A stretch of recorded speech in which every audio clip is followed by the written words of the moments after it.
Evening all, how are we doing? Apologies for the delay, I was just putting a build out. As anyone on our Discord might have noticed, we've just put our first VR build live. It's only the main menu at the moment, but it's already looking really cool.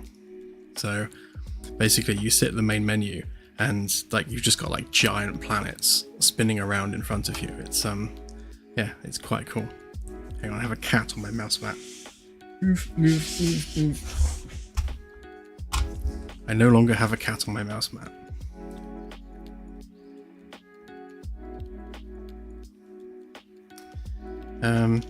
Let me spin it up a minute and see whether you can see it on stream.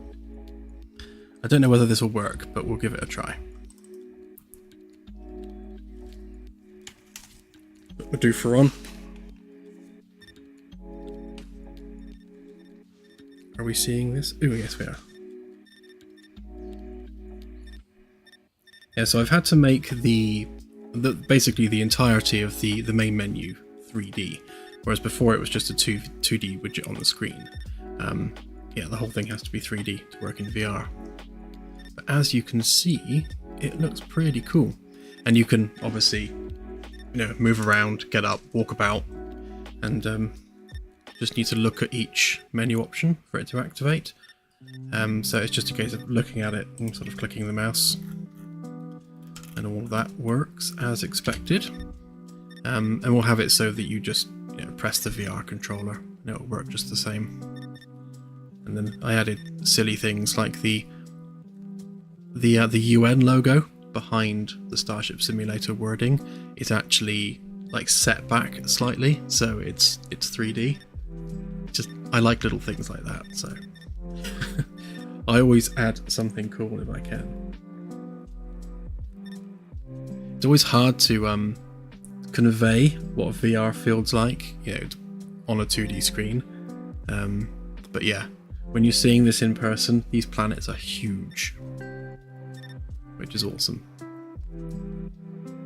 So yeah, if you suffer from megalophobia, which is a fear of large objects, you will hate this.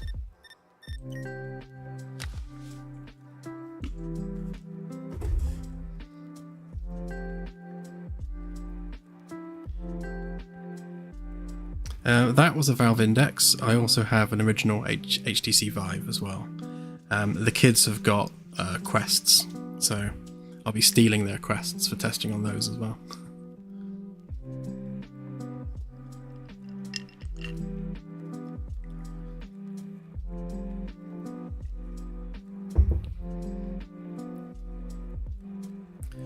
Yeah, we'll have like every kind of locomotion method possible, from teleport to arm swing to controller, keyboard and mouse. We'll just, if there's a locomotion method available, we'll stick it in. I personally prefer arm swing. That's my go-to method of choice.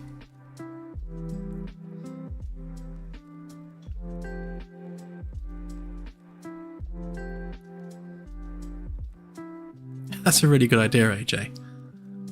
Yeah, actually have a literal credit scroll flying over your head.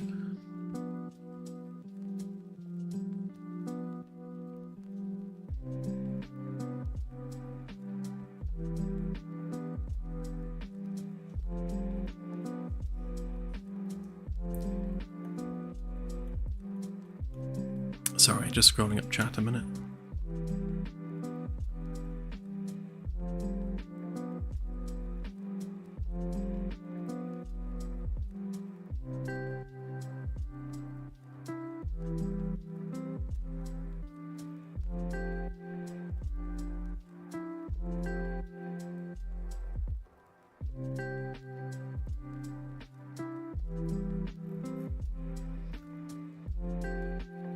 Okay, so in the last stream, we were, aside from answering 1,000,001 questions, we were trying to fit some engineering space down the side of the ship.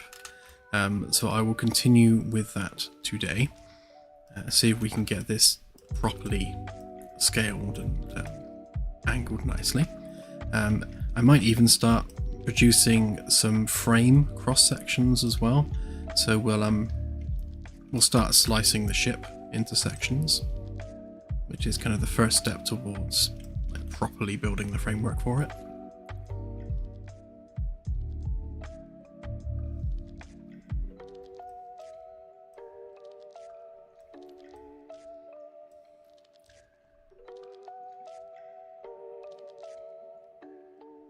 Thanks, Eddie's Life, appreciated. Yeah, this won't be the smallest ship. There will definitely be smaller ones, but we are limited by game mechanics and what's needed in support of those game mechanics. Like, there's a couple of things on here which we're going to have to squeeze in still, which is the water recycling and air recycling hardware. We're going to need another room for that somewhere, and also a probe room for sending probes. I mean, we could double up the shuttle bay for that purpose on this particular ship, but yeah, we'll have to have a look at that and see how we're doing it. So the absolute minimum we need on a ship is a shuttle. Every ship needs a shuttle if it's going to be like an FTL crewed ship, because we need to be able to get the crew from the ship to surfaces, and then from the ship to other ships and stations and things. And shuttles is how we're achieving that. So at the bare minimum, it needs enough room for a shuttle. And that kind of limits how small a ship can be. But I definitely want to go down to a 5-man crew if we can. That's kind of the sweet spot for a small player group. So if we can reduce the size of this to that would be good. This particular ship is designed for like long-term habitation in space, so you know, its size represents the additional facilities that are needed for that. A ship that doesn't require long-term crew support won't need that stuff and therefore will be smaller.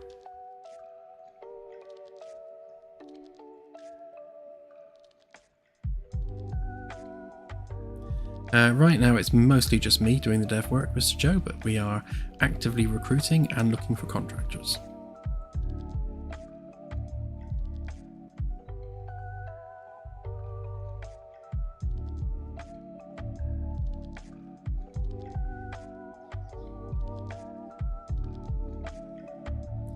Good question, Grape. I mean, the exterior hull plating will be the last thing I do, so that's definitely right towards the end of the process. For this particular ship, what we're in now, so if we include, I don't know, maybe an hour from the last stream, because last stream was mostly answering questions. Let's say we're about 21 hours into the build so far. I'm hoping within the next couple of streams we'll at least start to have at least the layout finalized, so that we can start focusing on detailing and starting to curve and smooth things off, so it's not just a series of cubes.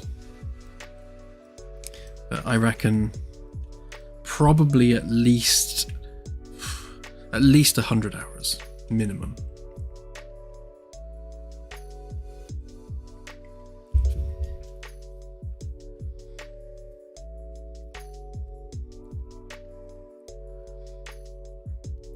Yes, gravity simulation will be a thing, and it will be these grids that run under the floors. So we've made it so the floor panels can be picked up and removed, and the reason for that is because we'll have things under them that are relevant to that sort of thing. So there will be like a gravity net underneath the flooring, which when energized supplies gravity to the ship. They can and will fail, which means certain sections of corridor will suddenly have no gravity, which will be quite cool.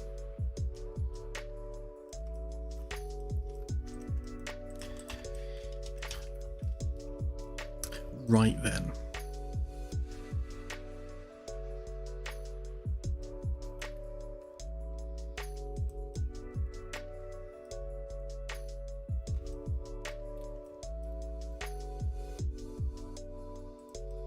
So I think we were going with a 2 meter overall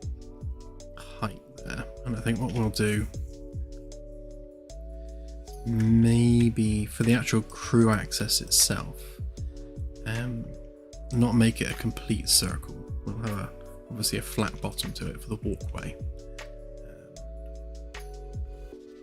which could do with being probably about that. So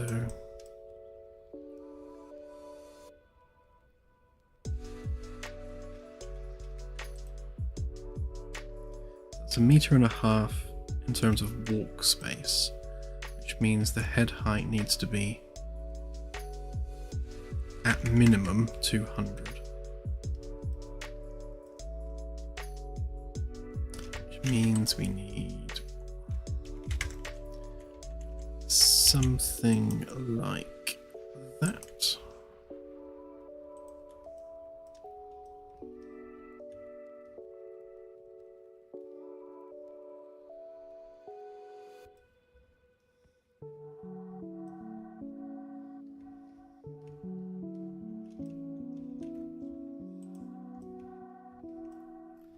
Trying to maintain a solid cavity between the inside and the outside hull. Just wondering whether we make this an angular roof anyway.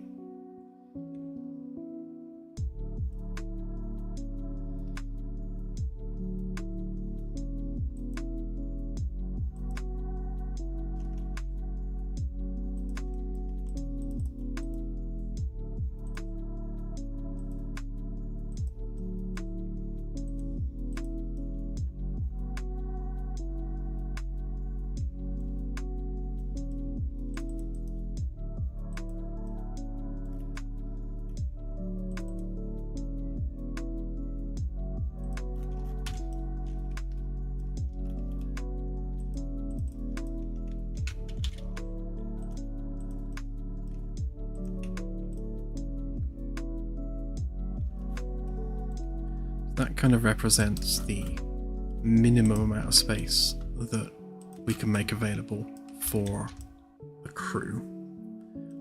It gives us our flat walkway, room for a couple of handrails maybe, and yeah, plenty of headspace.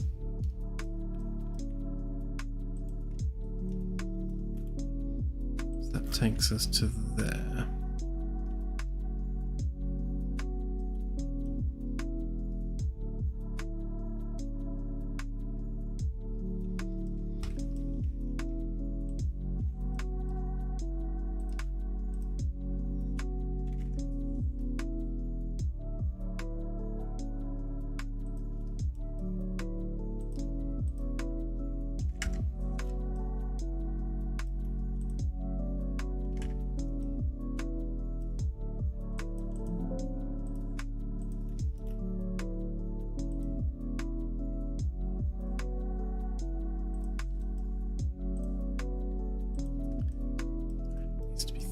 To get to the middle. Forgot I was dealing with wall panels.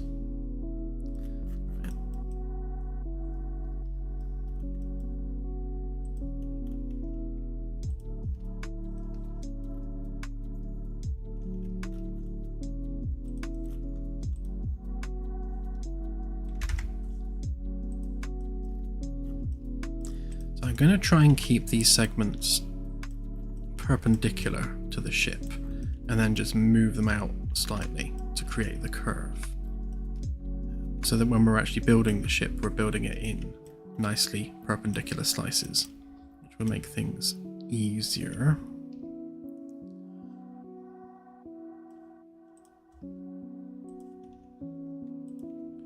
Just copy a bunch of these forward a minute.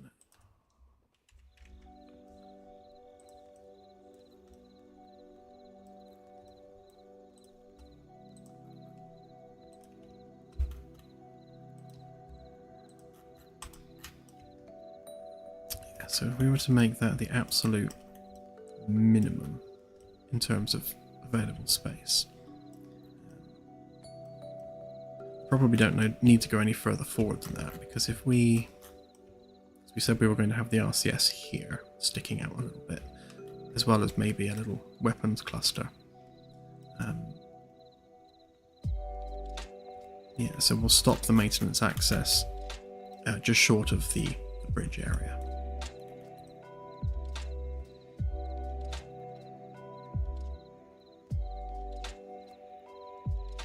Hey, Oni Noni.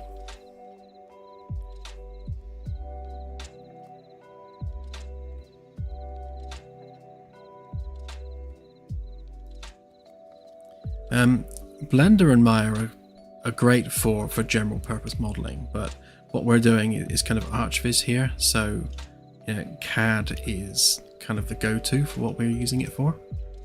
Plus I can get things done quicker with this than I could with the likes of Blender. When it comes to like organic modeling and that sort of thing, then yeah, Blender is the way to go.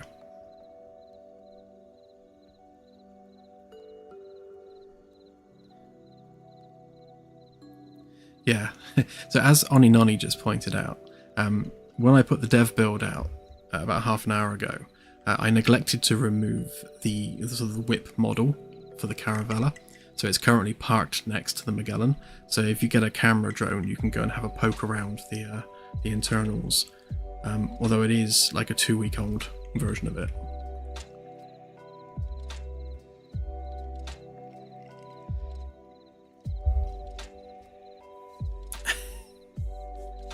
Yeah, so you can hear Claire's anguish. I shall be removing it after the stream, so you've got 4 hours to go fly around it.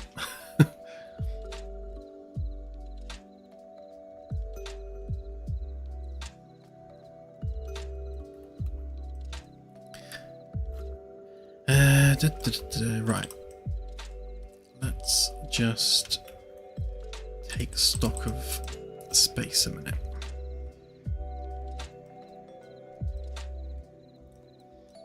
Right, so we were going to make the upper section be engineering only.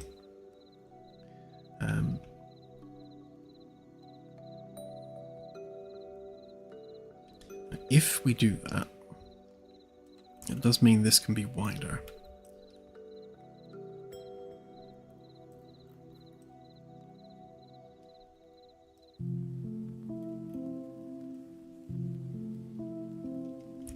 So I'm still thinking about the extra space that's needed for the air recycling and water recycling and water tanks. In an ideal world, we could fit it up here somewhere, but if we were to make, say, an extra room there, then that's going to push this out further, which of course is then going to make the ring bigger and all the rest of it, which is not the end of the world, because if we need the space, then we need the space. But I'd rather go sideways than up.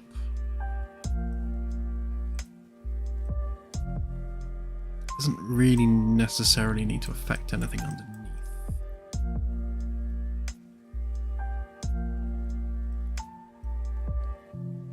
But if we do that, then that means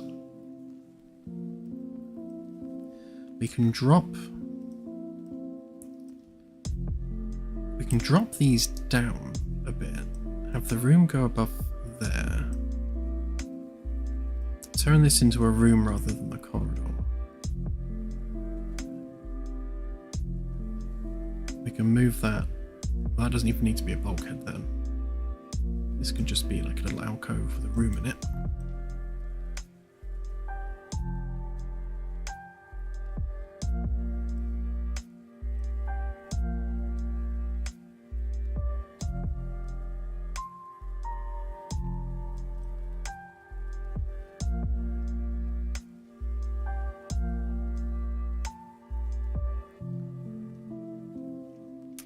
Yeah, they don't need to be big. But we do need like water tanks for storage. We can sort of squeeze them in, like in the hull cavity somewhere. But I think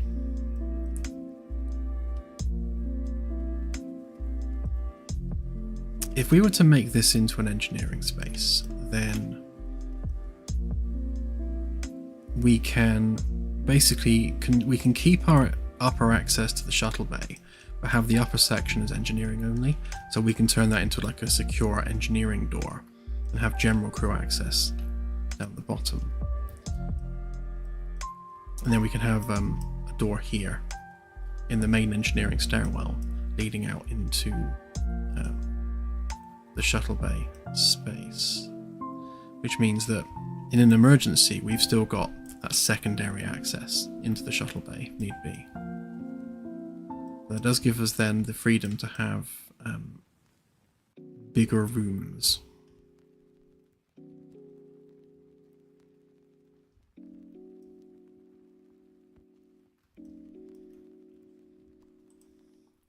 Yeah, when it comes to like the stairwell here and the lounge at the front, we'll have lots of scope when it comes to ceiling windows, and we'll have a nice circular window above the stairwell as well, which would be quite cool. We can make that look very pretty.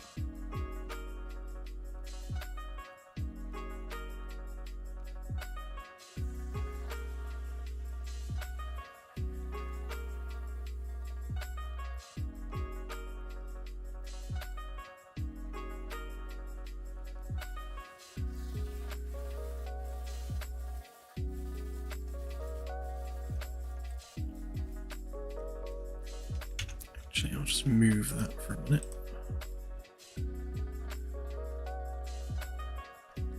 Yeah, we do actually have a cargo hold. That's kind of underslung underneath, so the cargo hold's going to be here.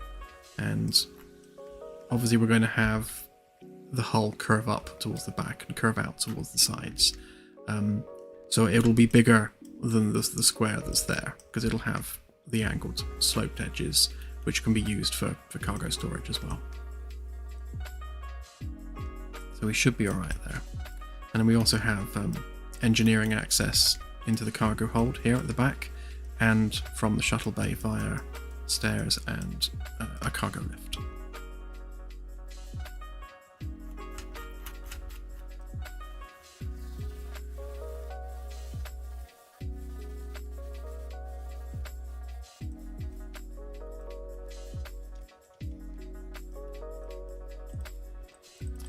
Okay, so this is currently a component. Is it used downstairs as well? Yes, it is. So they need to be unique.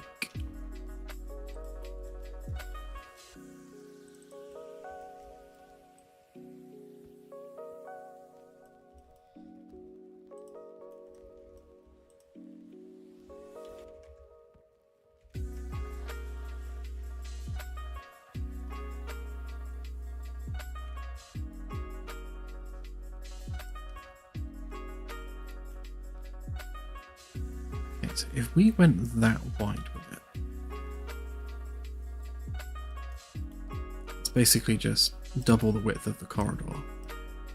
That should be enough room for like water recycling and water treatment on one side of the ship, and then like the oxygen recycling and HVAC and stuff on the other side of the ship. So it does give us those additional rooms.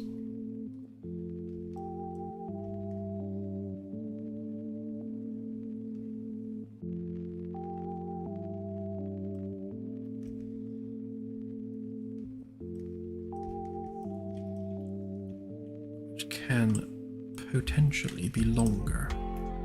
We could also move those back.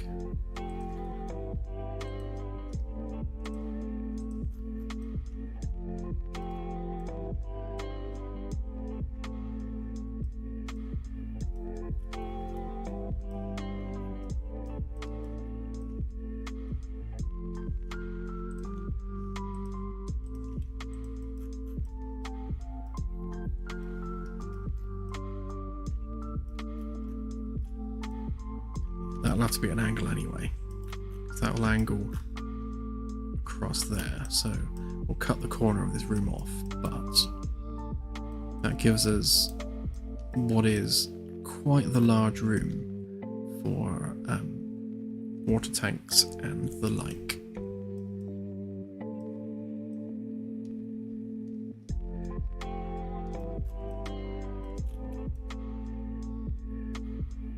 Yeah, then on the underside then, we just have to do something similar with these. Drop them down a bit. So they become our fuel and coolant for the RCS. Which will be under the floor. And we've got crew maintenance access down the side. And then that will just have to have an angled ceiling there. Oh yeah, thank you, Arthur.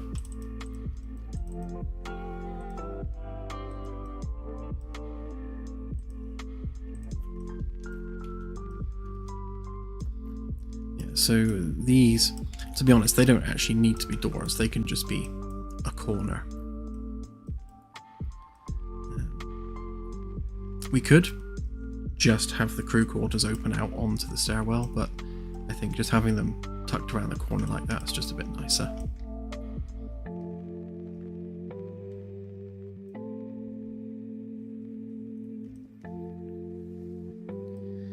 Yeah, there definitely will be some steps down.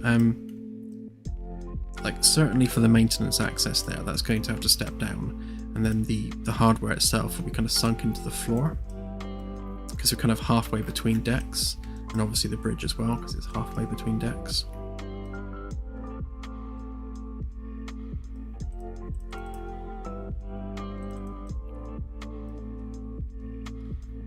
So if we turn on our outer hull, it's kind of where the original hull was running, and we're not actually that far off of it, to be honest.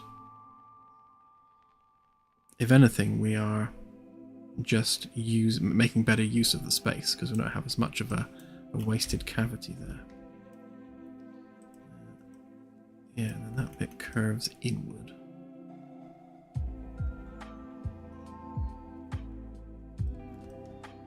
Which means we have more cavity there for sticking something if we need to.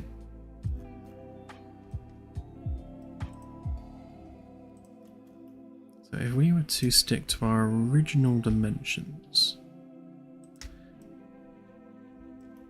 which that clearly isn't doing, that has to be inward 50 of there.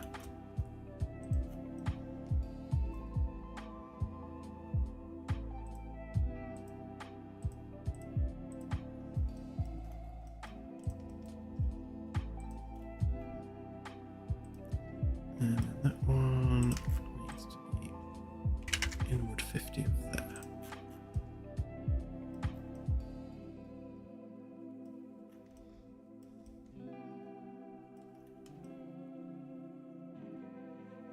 Yeah, we've definitely still got enough room, so that's good.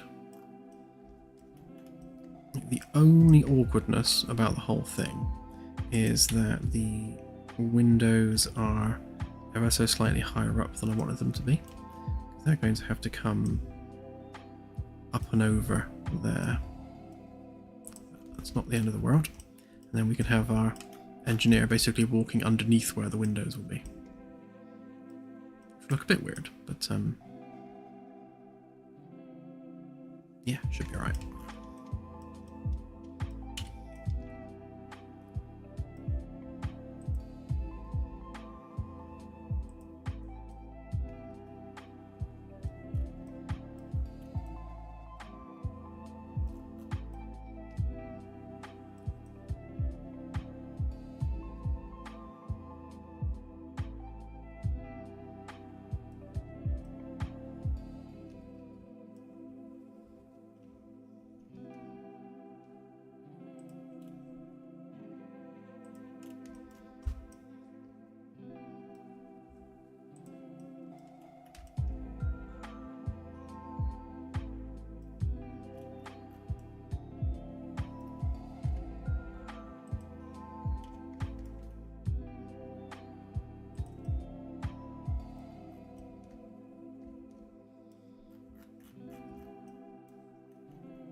Okay, so what I want to do now is define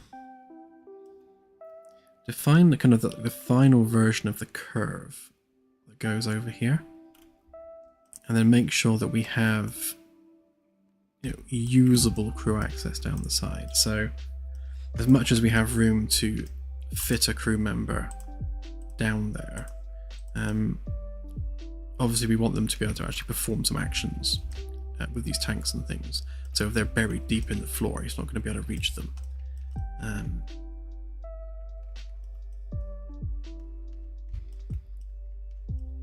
So we can definitely extend this out a bit.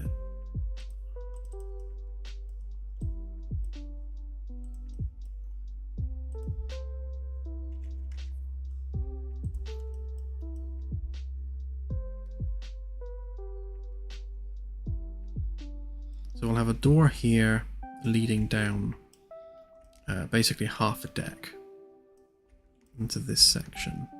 And that'll be the same on both sides.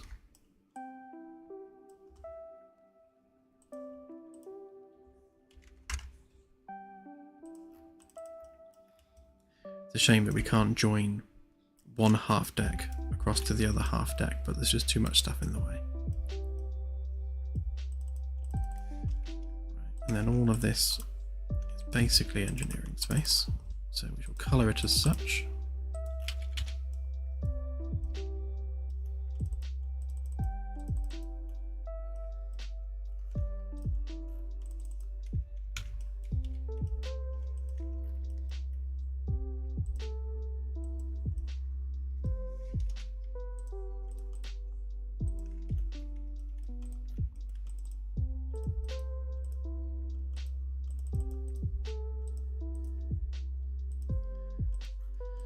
Component this up a sec.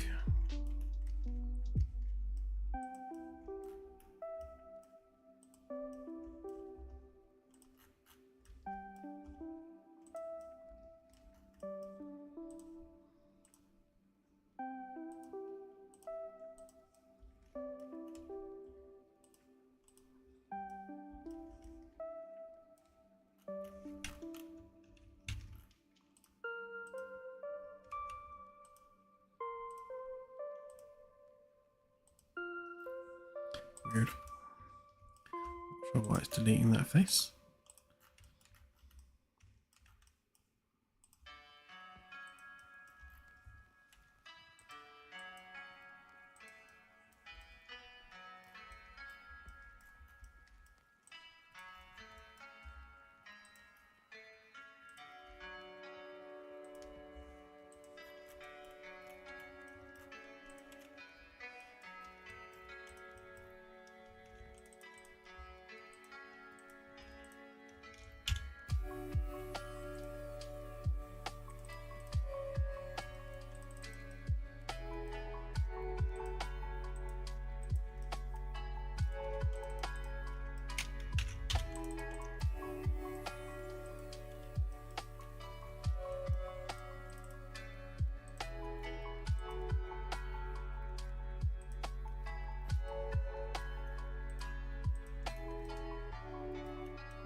Right, so we'll round this corner off here and just make this into just a nice little alcove with a crew quarters.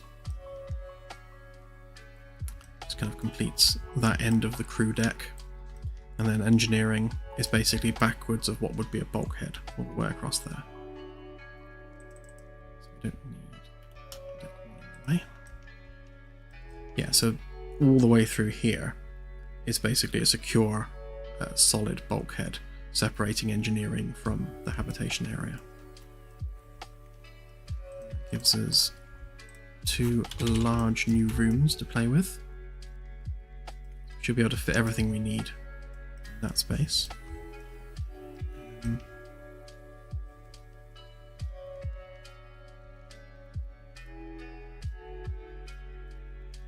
Yeah, and I guess we'll use...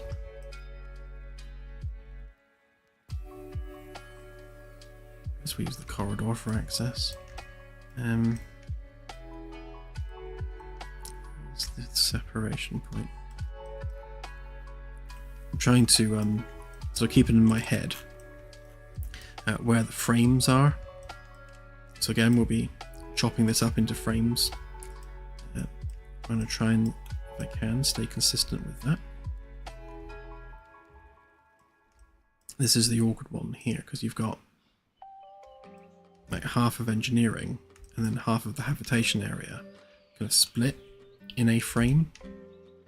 So that's going to look a bit weird, but unavoidable really because of the size of stuff.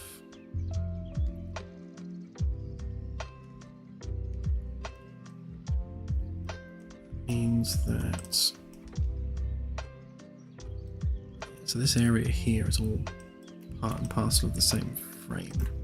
Join being down the middle, so I can't really open this up into an open plan area because it's separated by a frame boundary.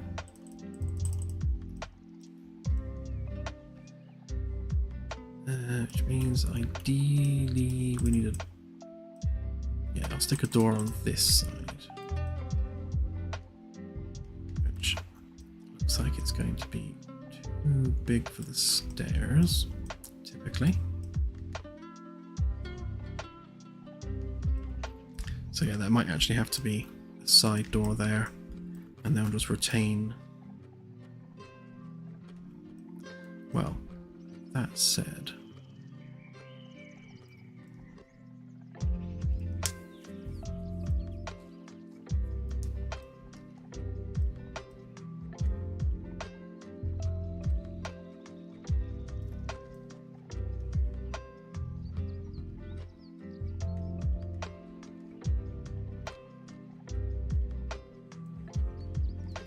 we've got some awkward space here, so I don't want to have to get to these rooms via the engine room because the engine room is quite well isolated at the moment, and that's probably good to keep it that way. Now we could turn this bit into a bit of a corridor, but then we are wasting space because we've got a back corridor there. So really, what we could do is move that over a bit to give us more space there. That'd probably be the more sensible thing to do. So if we were to move that, do we have enough room for 200? Let's give it a whirl and see.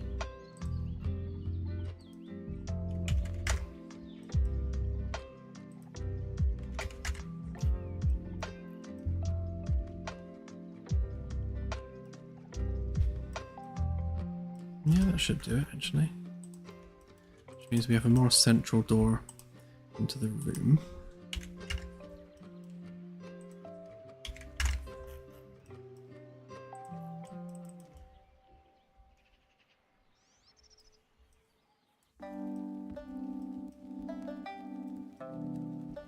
Okay, which means we need to extend that way.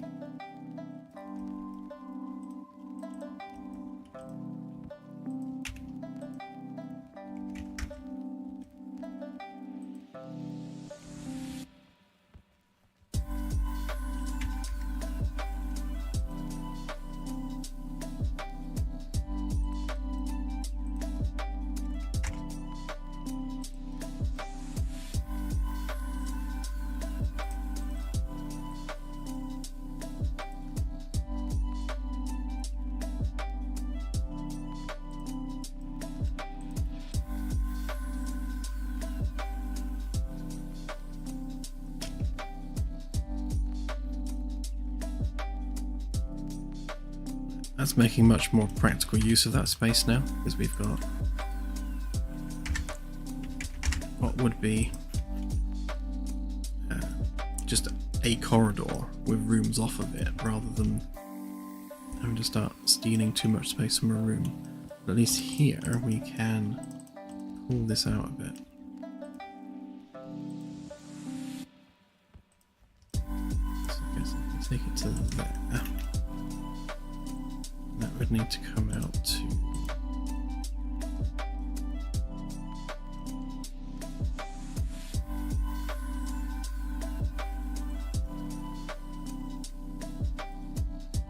What do we have there? So that one is 75 to the outside. We need it to go...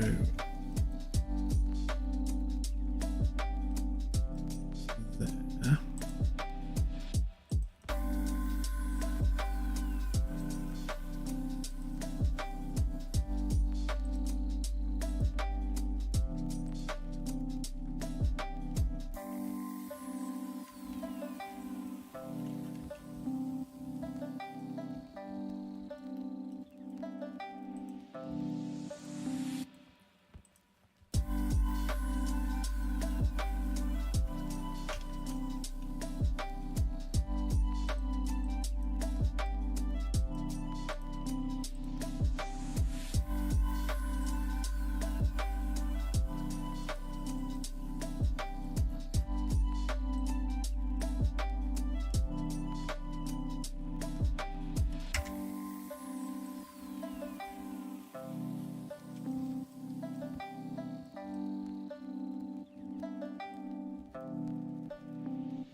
Yeah, it's kind of an insight as to how the ship moves. So you can see that the Caravella is like literally stuck to it, because that's actually a static environment with space moving around it.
Yes, you already can, Arthur, and it even updates the hull.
Okay, so we got our stairwell, access into the reactor room, access into the back corridor, which takes us into the life support side and the water recycling side.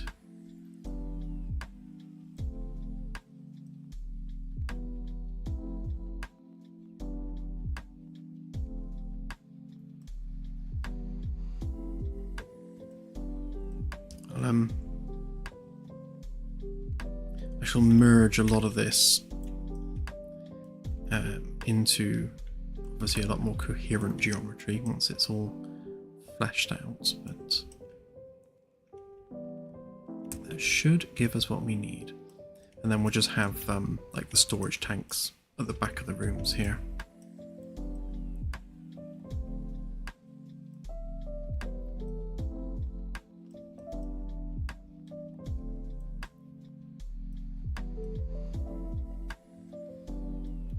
So again, that will need to be chopped off there at the edge. And then, oh yes, of course, we need the access doors on this side as well. So let's just add those in.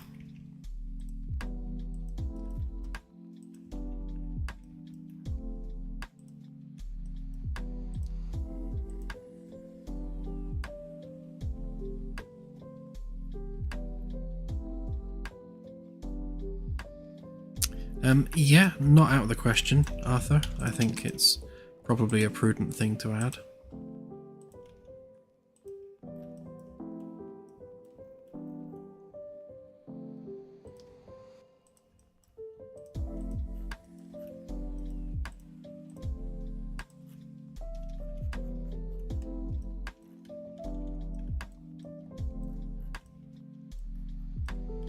Yeah, this is going to be quite a busy corridor. The back of engineering there, because you've got all the access to the stairwell and all these additional rooms, and of course the engineering space at the back here. We will, I suppose, make this into probably like a circular hatch type door, although it's not, perhaps not completely necessary given it's already an engineering space.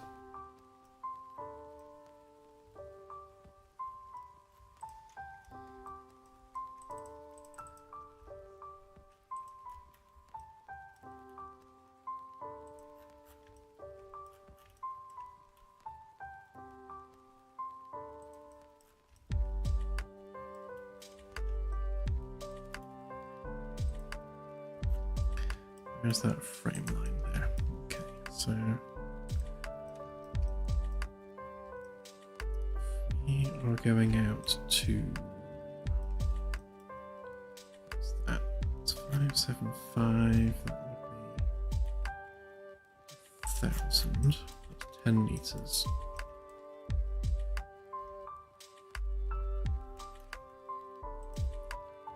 It's probably a bit overkill.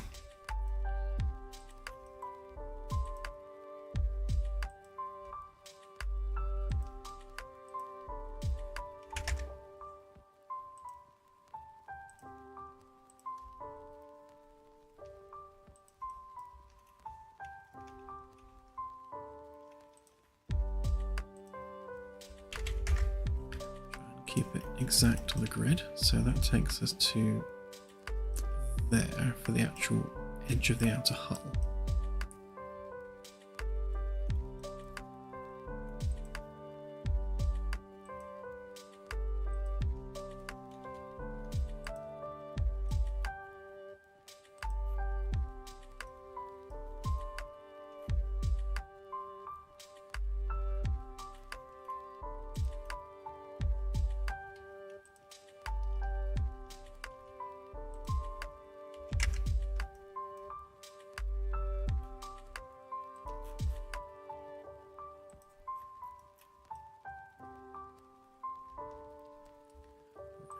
So then that needs to go halfway down, so that would be, I guess, there.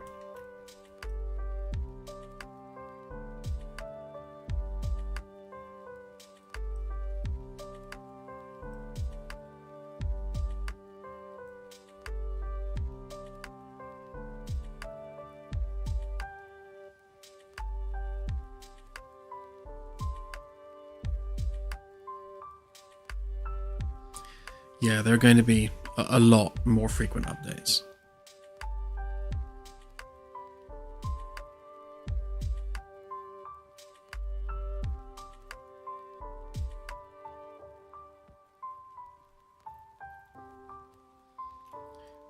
It's yeah, so this massive 18-month patch cycle was purely a result of us having to completely overhaul the galaxy and completely overhaul the ship. So, you know, there was so much work that got done there that it was just too much, basically. Too much in one patch, and that's where we've you know, very much learned our lesson.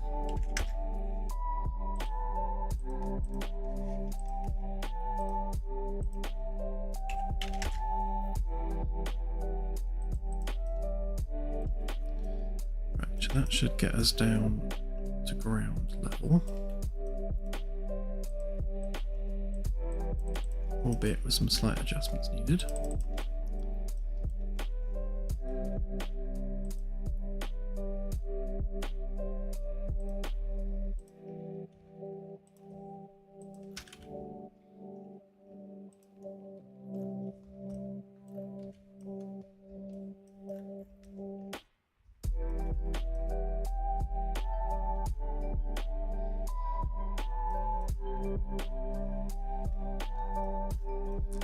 So the question we're answering with this, or the question we're asking ourselves rather, is how do we fit in the hardware for this? Because it's going to need pump and chiller hardware and the actual RCS thrusters themselves. So the RCS will have to go over here somewhere. And then yeah, we'll get all the utilities from those tanks.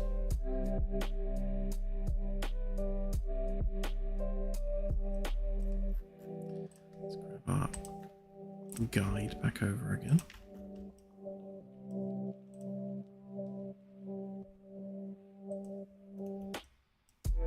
Yeah, so the absolute outer limit of the hull is there.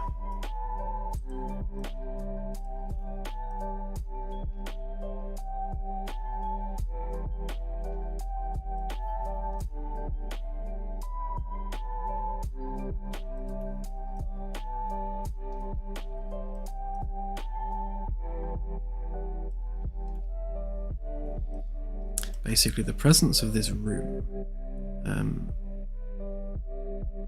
obviously giving us a bit of a headache in terms of fitting in the hardware, but we do have a cavity we can take advantage of there, so we can actually have a couple of steps down here to get to that, especially if we're making that the floor level.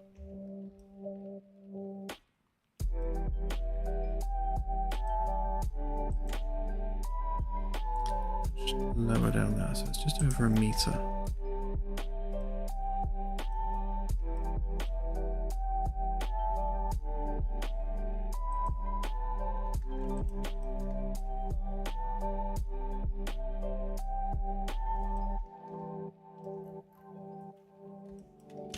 Let's just measure our absolute exact midpoint in a minute.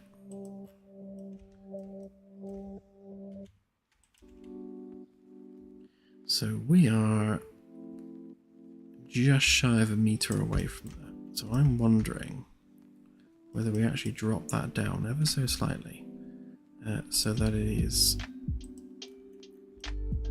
exactly a meter.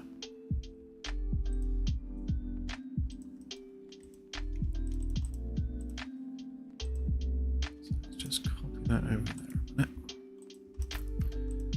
And then we'll extrude that to be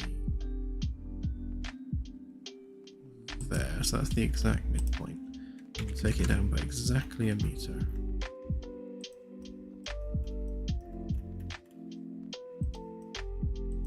I can just get stuck over there.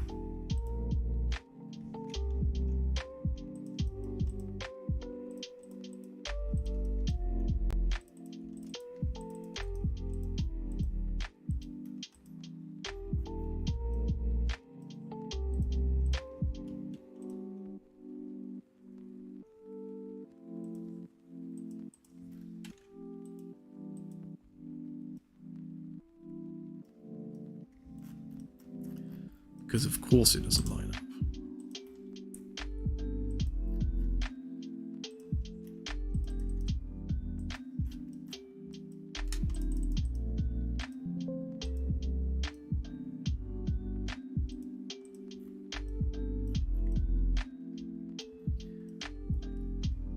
Right, so that means that we're exactly 1 meter from the midpoint of the hull,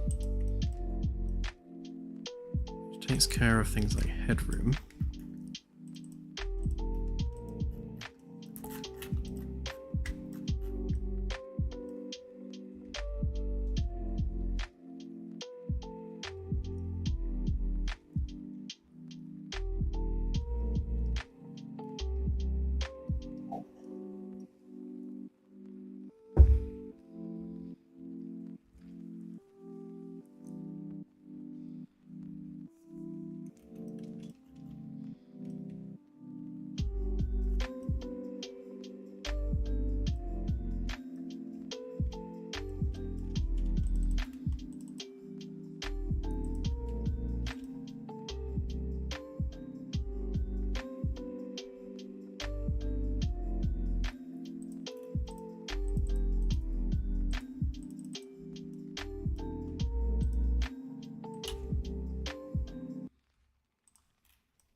Right, so if we have what is essentially a raised platform in the center of the room, we should have more than enough headspace in there for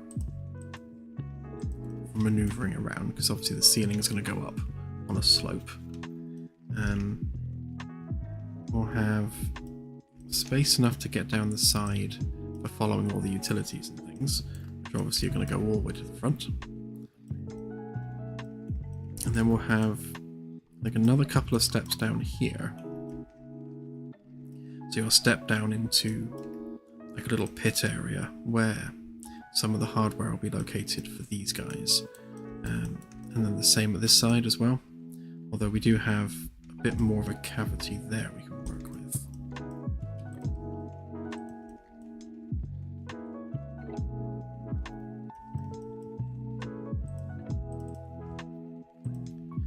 Just line this up with the frames a minute. There.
So these here don't actually need to come out quite that far, because we only need like 1 inch for the width of the metal, which means our frame guide there can actually move back a bit. So this is the absolute closest the outer hull could be, would be there. That gives us enough frame on the other side of the wall.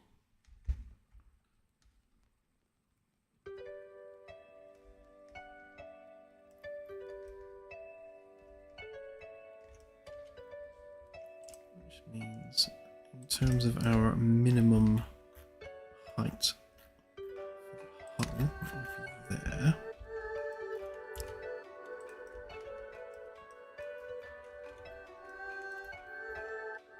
Just make sure we capture the midpoint there.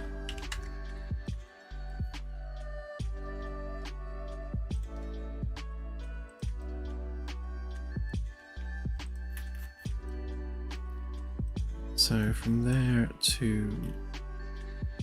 essentially there, I guess.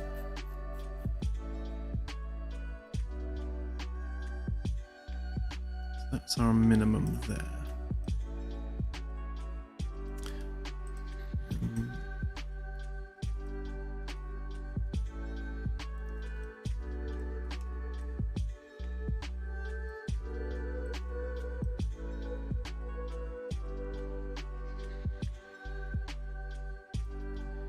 So we have come out a little bit further, not a huge amount. Even pull that in a bit.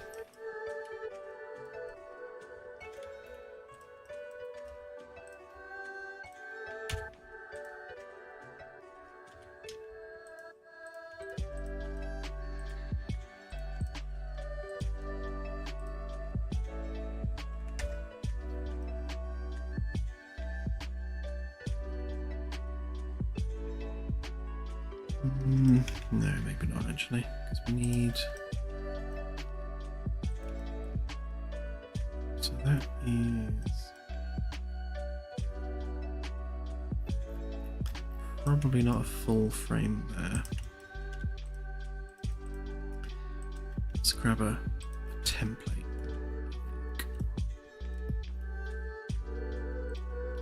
I want to make sure I get this right first time, so we're not having to mess with scaling.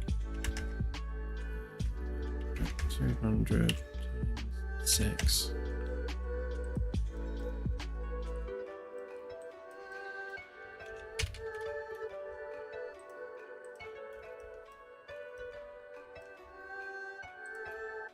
So the midpoint of the wall will be there, which means that needs to be 25 to 30. Yes, that means that wall's in the right place. Just making sure that we've not broken our grid.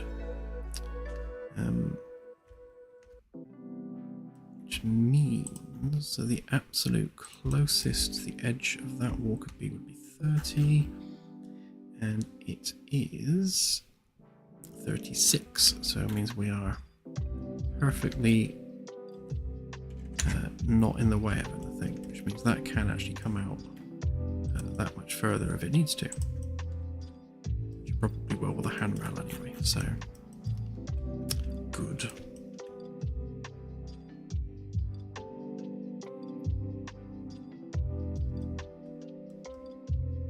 Okay, and then that should be perfectly in the middle there. Not quite.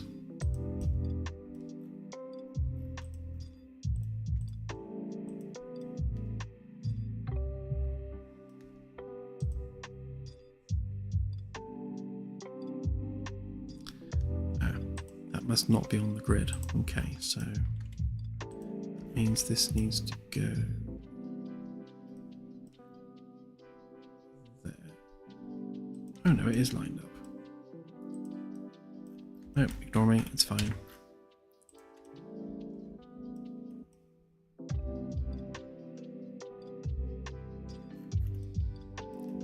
Okay.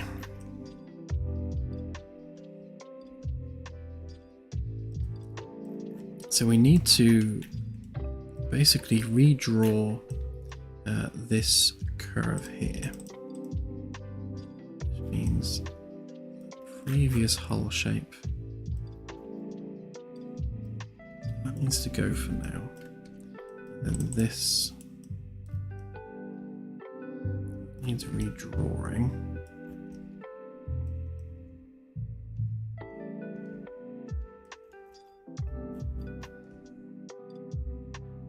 We'll add our our little RCS lump as well while we're at it. And I think this area here is probably going to be good for a weapons hardpoint because there's more space available for maintenance access. Might also be able to squeeze in a maintenance hatch here somewhere.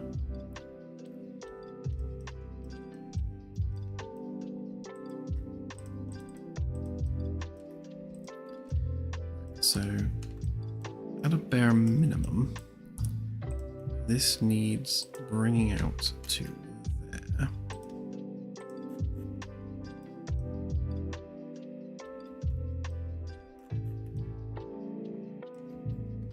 Given that it's a frame, it needs to come there, again at a bare minimum, so that's one section.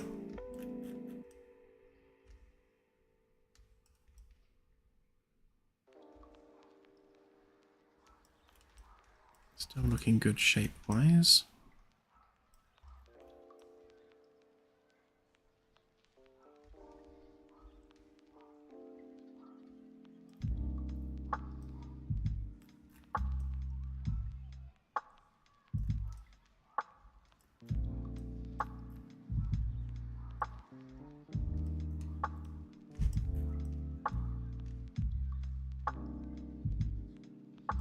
Given that the stairwell is the exact center point of the ship, let's maybe use that as a point of reference. So if the rear RCS is, say, there, which is 42 meters, then 42 meters would be there.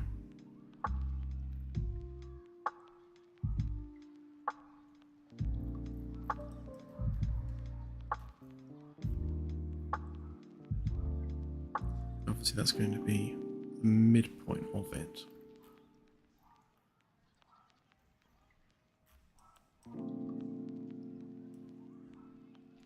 I'd rather it be 36, which takes it to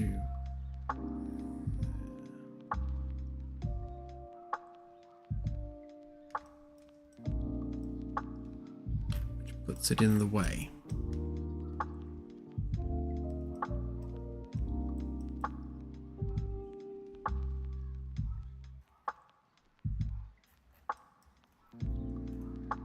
We can squeeze it to 40 maybe. 40 takes us to there. Nope, even there.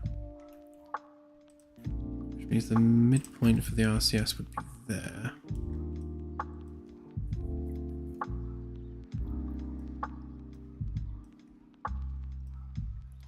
Yeah, I think I'm going to have to step it back just a little bit.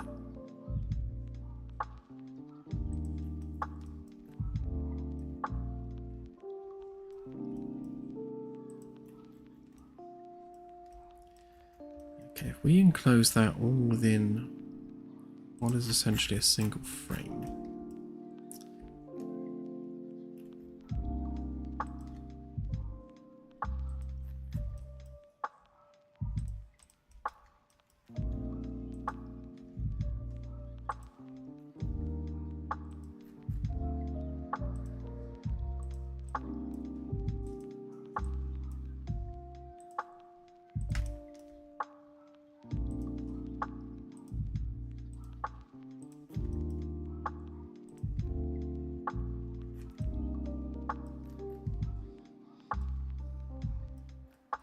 maybe have that go out, maybe halfway.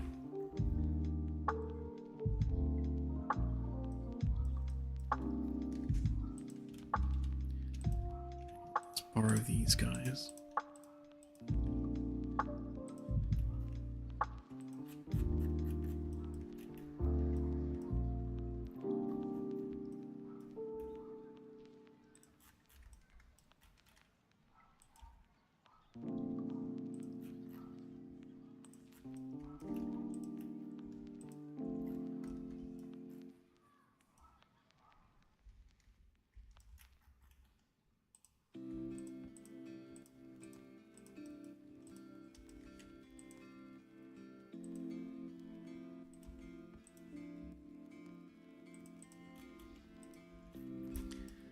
So the outside is halfway through that one. So that would be the outer limit of the outer hull. So we don't want to go any further out than that, but that's a crazy distance anyway. So if we were to have that line up with that,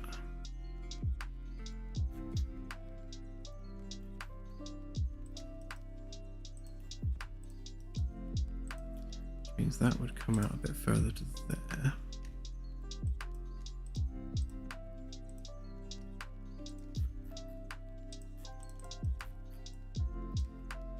Which works because it gives us a bit more window space at least.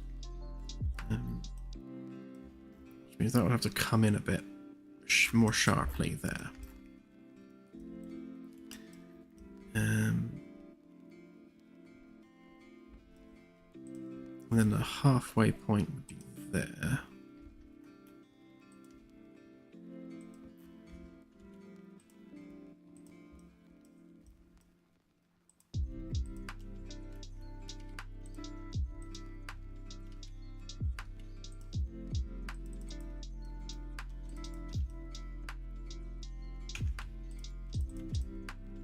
Helps if I'm on the right grouping.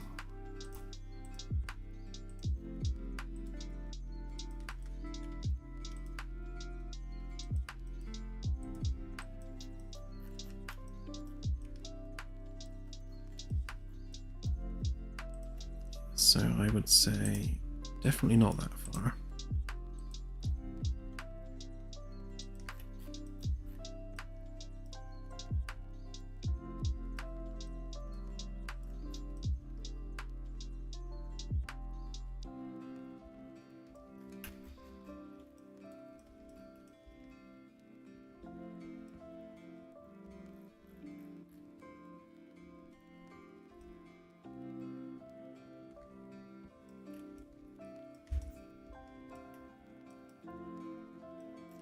Yeah, so I reckon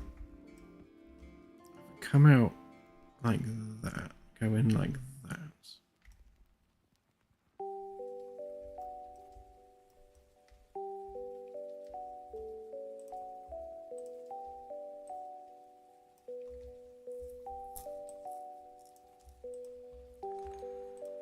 Yeah, so I'm thinking we have that come out like that.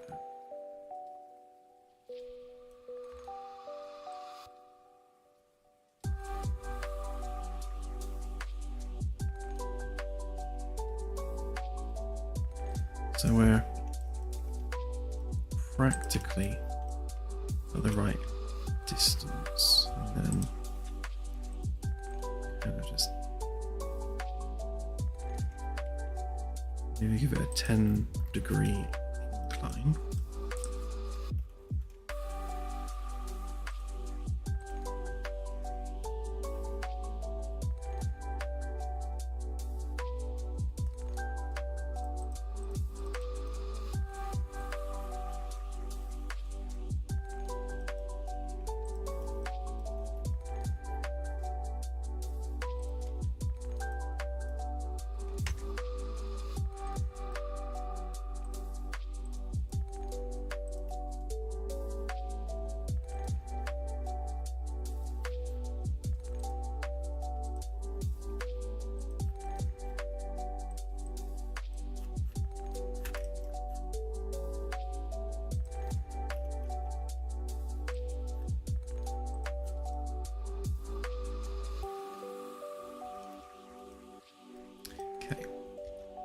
Yeah, so we'll blend that into the curve there and there, so that we're keeping all of this within one frame chunk, which means that becomes RCS hardware and access to that, and then we'll set the weapons back here because that's kind of the only chunky bit of hull we have available with nothing in it.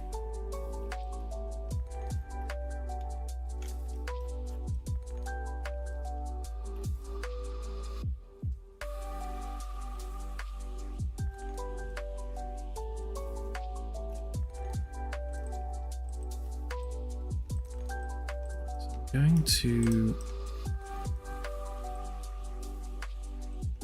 try and just to make sure we're aligning all of the sort of touch points of this curve. We can keep that aligned to the grid. Make it easier to do the cuts in the frame. That's halfway between two. That's not good.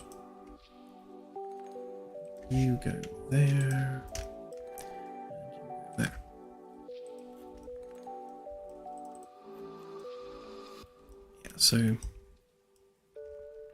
So that curve would go from the midway point on that cube square to the midway point there. So that just needs to come out ever so slightly.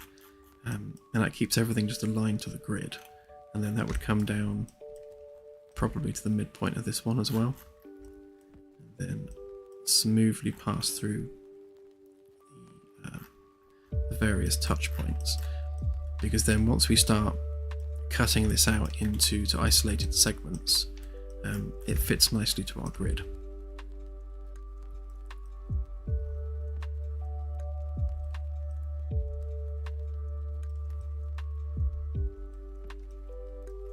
And obviously we'll have this follow the similar curve to whatever the whole curve ends up looking like.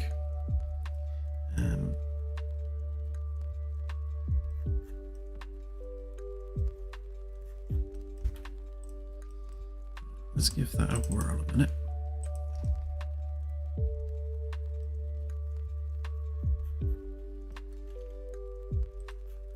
Okay, so we're going from there to there to there.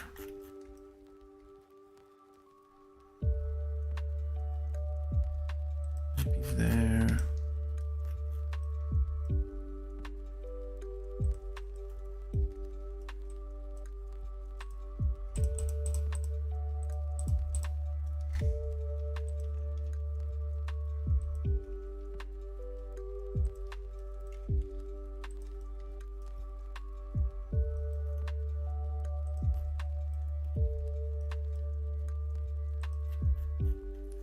That bit rather flat, and then that will go to there, and then that curves around as before to the front.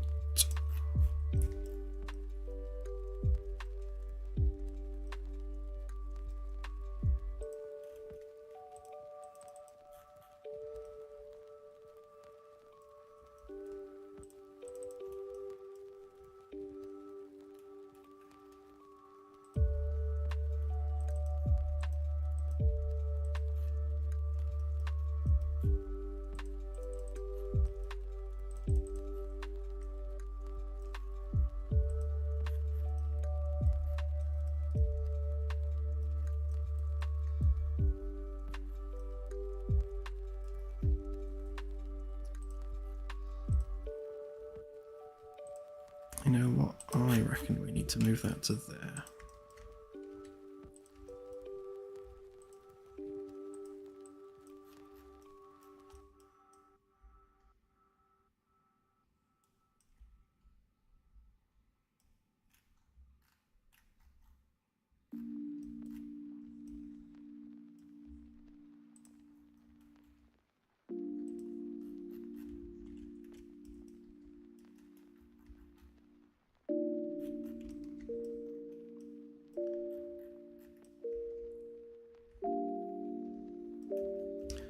I might as well go all the way to the back, because that's where the back of the straight bit goes.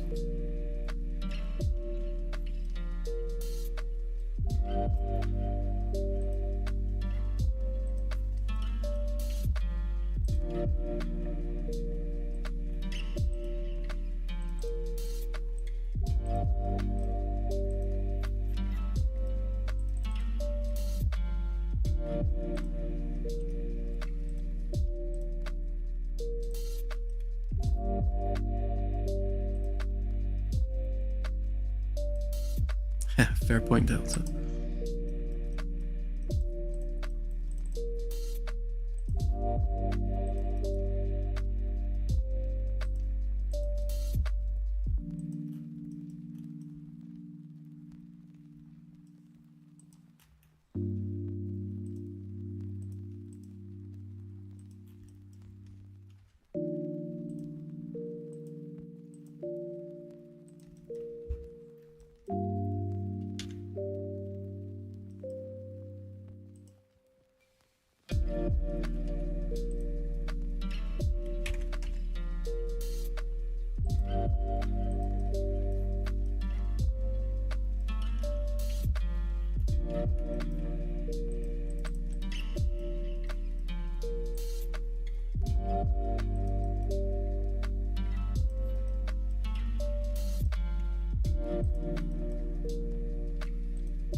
So basically we want to follow that reasonably closely.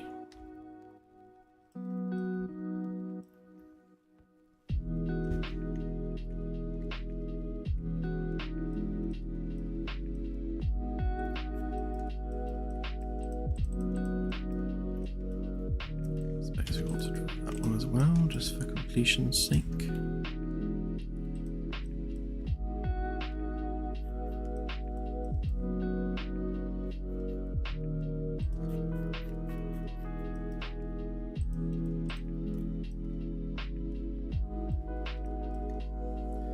So S curve there, and then a slow arc to the front.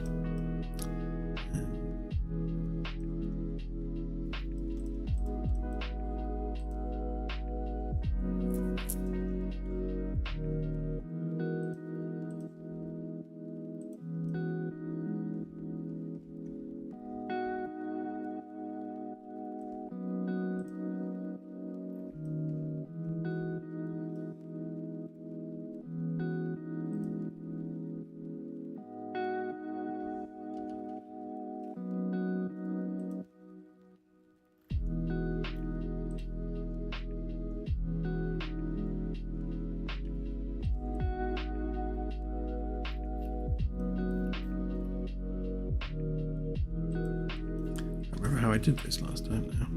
I did. So there. Something like this, wasn't it?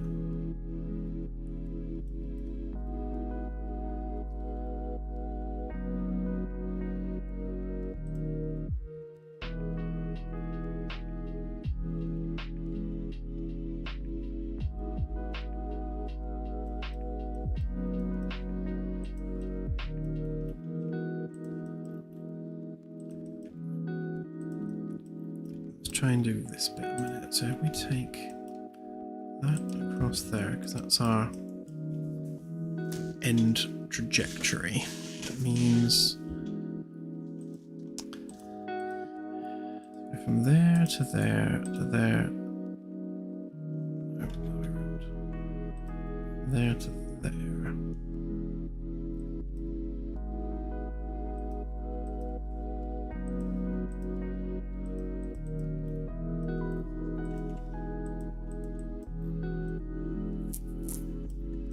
That gives us that curve there, which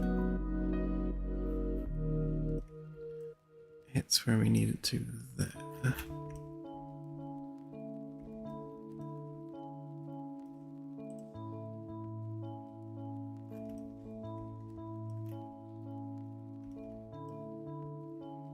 I guess if we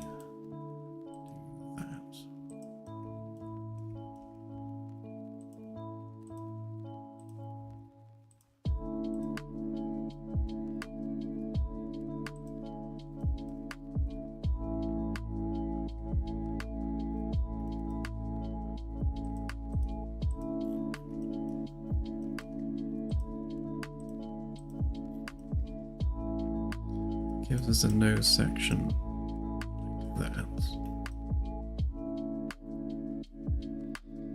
Which definitely precludes having maintenance access any closer than that. And then this one.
Yeah, I feel that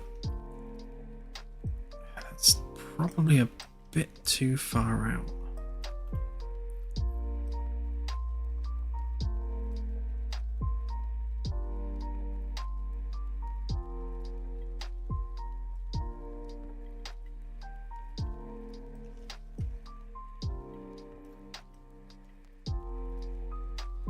I think that needs to be a sharper curve around there.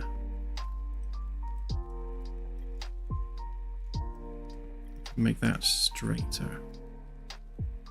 I mean, to be honest, it could just be straight.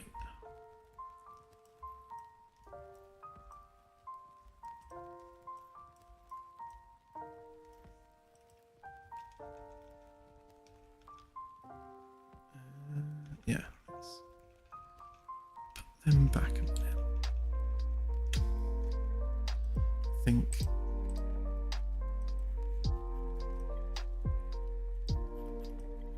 that bit's fine.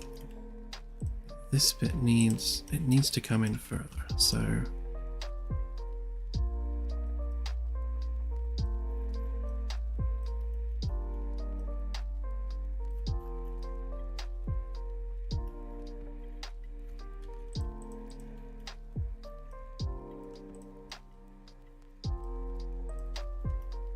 what if actually go straight there, curve that bit round? Is that gonna look weird?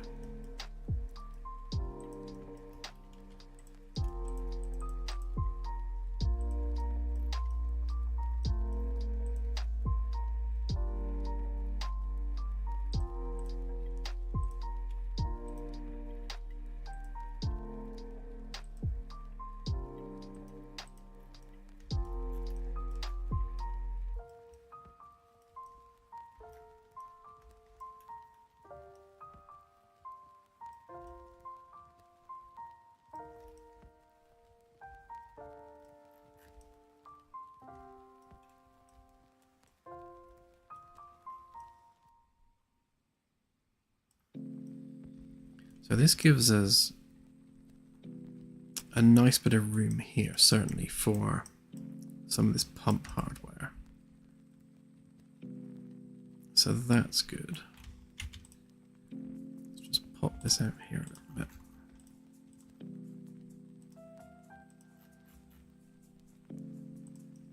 Right, so that bit of frame would go there.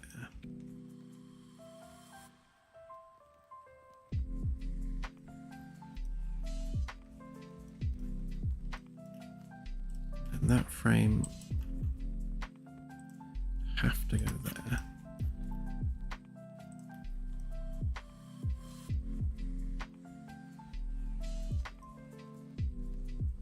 Still got plenty of walking space.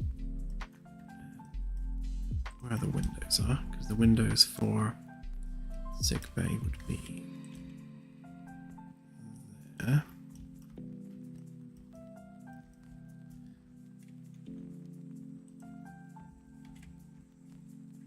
So the window frame would start there anyway. See, up and over.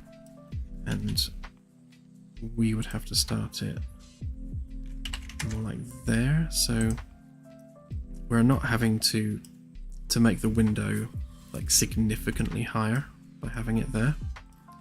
So that's not really the end of the world. And those sections will just curve around.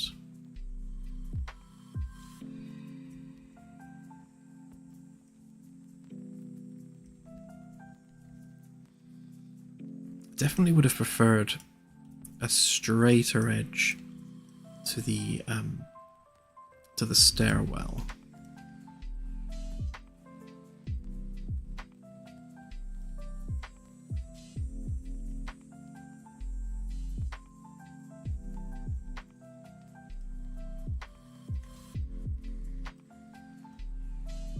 It's definitely going to make the stairwell space bigger. Although it's going to give us scope for like a seating area. So on decks 2 and 3, we'll have just like some sofas and a table, I think, over on this side, with windows above, and the same here. So same kind of arrangement, except the windows will be looking down. See what kind of space we've got in there for that.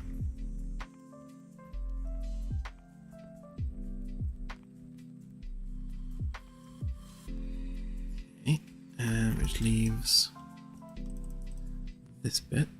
So in order to continue this curve, to make sure that the curve doesn't exceed that point. So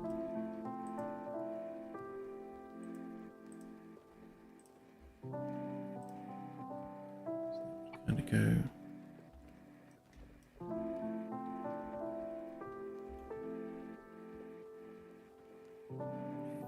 There. That is too sharp of a curve.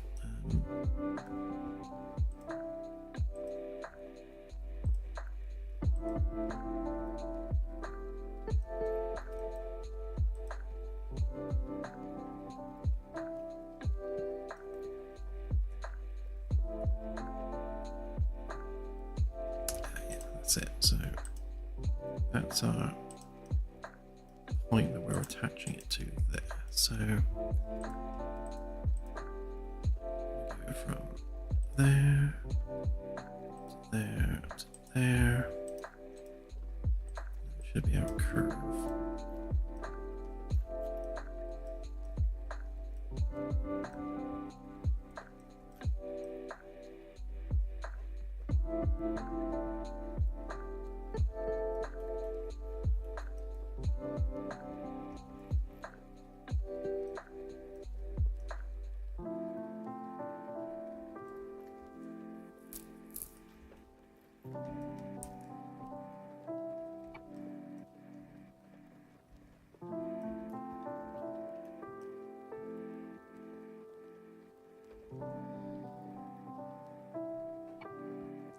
You know what might be nice? You know, we've got this maintenance tunnel down the side here, and it would be a shame to stop it there, like literally just shy of the bridge, when the bridge is on the same level as it, and it would be easy enough to add like a maintenance hatch on either side of the bridge, so you could actually access this area from the bridge itself, which could either be a escape option or some way of rapidly getting to stuff from the bridge.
So I just had a thought that in order for that to have enough clearance, it's going to have to come out to at least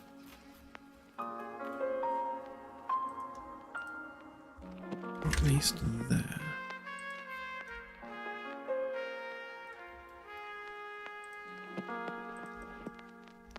So we've got 10 there, actually no, 2 more. So, yeah, there. Which gives us 12.5 centimeters to the wall panel. So yeah, that cannot be any closer than that.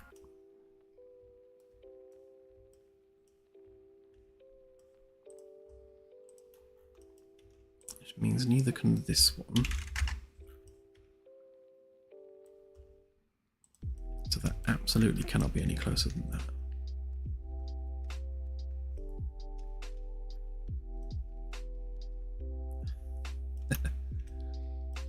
Yeah, that's Bryce. Our universal scale marker.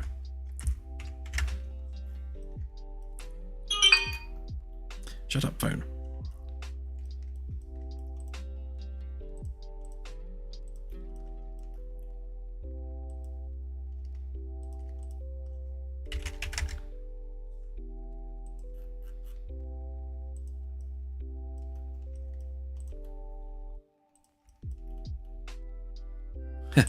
It is indeed Life 360. It just goes off randomly sometimes.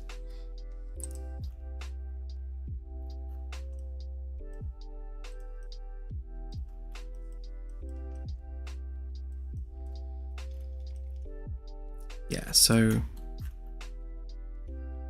those are kind of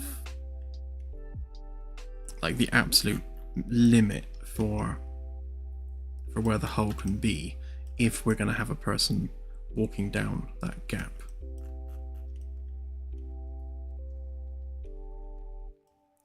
So that would mean that would have to be there.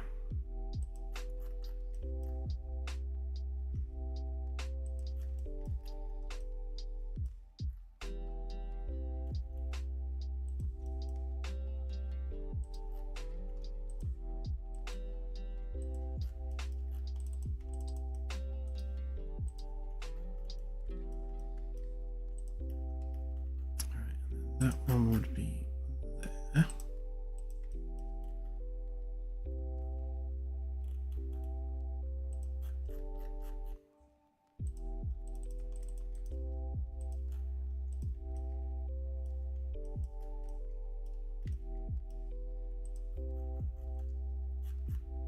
And it doesn't matter where that one goes.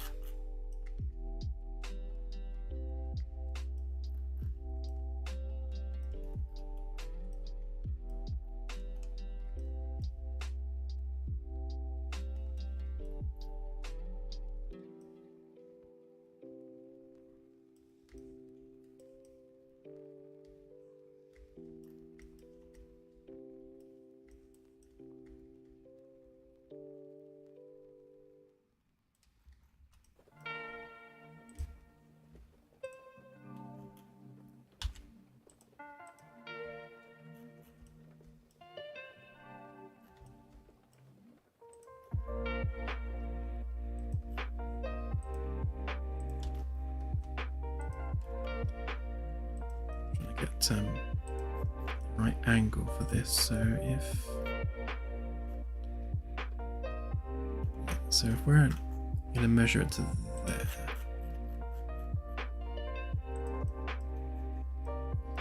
it means our nose cone can't ideally come out further than that.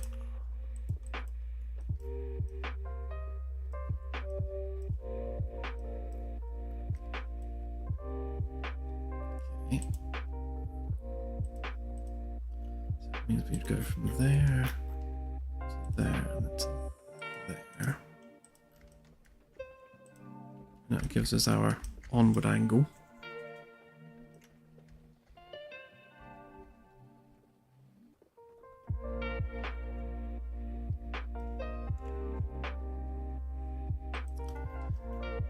Which means that would go from there to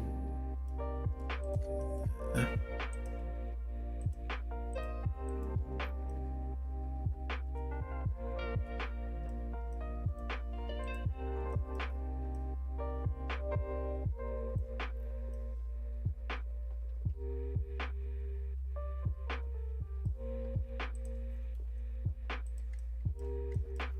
Means the angle from there to there would have to be there.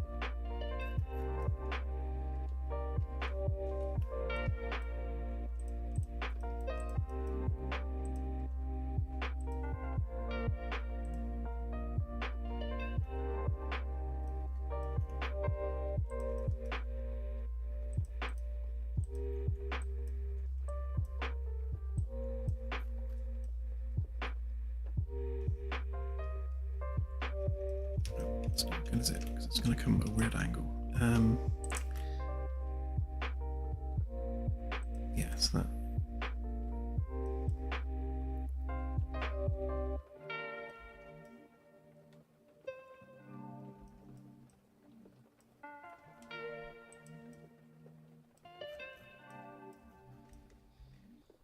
Let's do this bit first.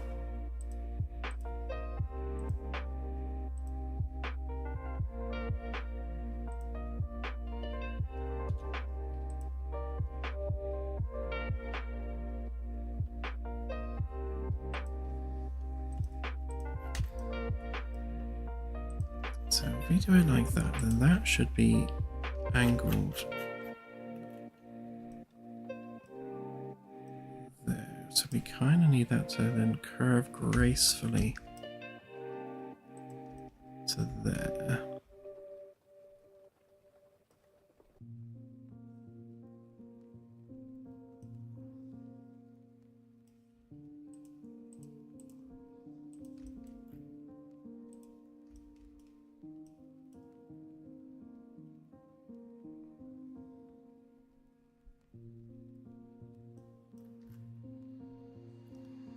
Not gonna do because they're already lined up and facing each other.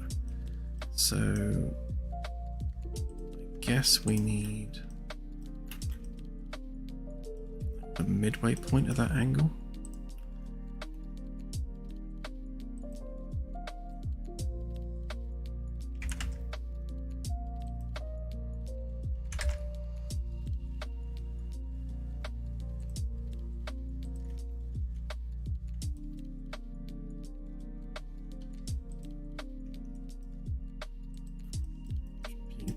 That, I believe.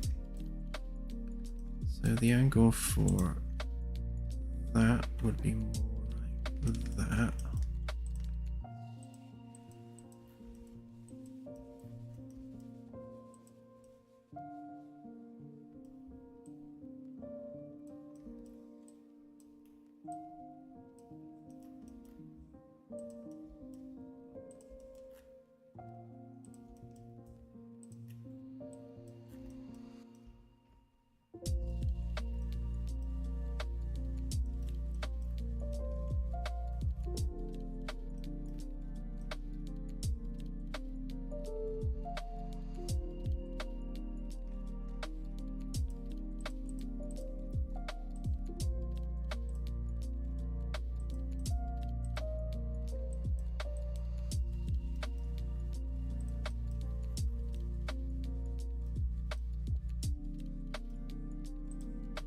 So then this one,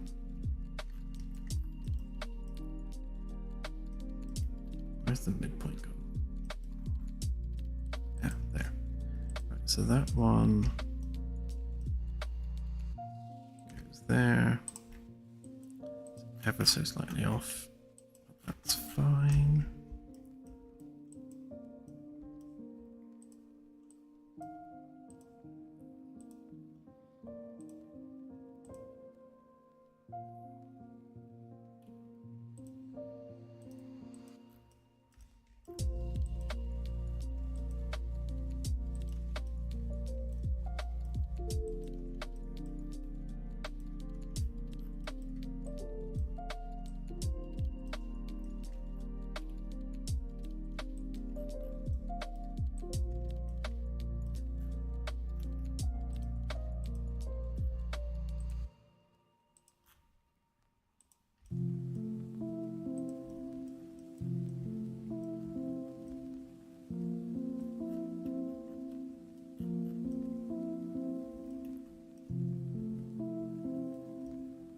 Definitely solves that bit.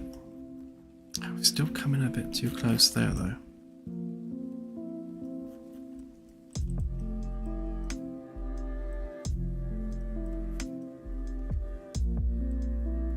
Right, this bit I'm happy with. We've got bags of room there and the exact amount of room we need there, so that's fine. This bit, however, is a bit of a pain.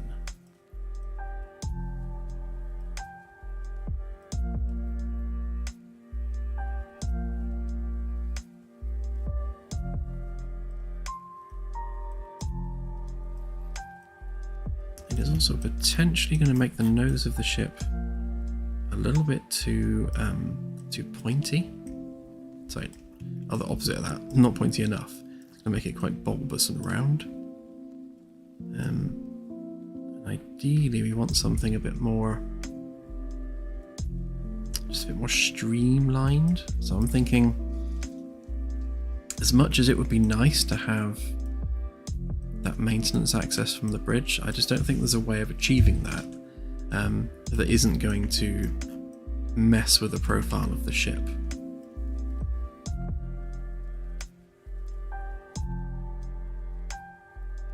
Yeah, exactly, CSI.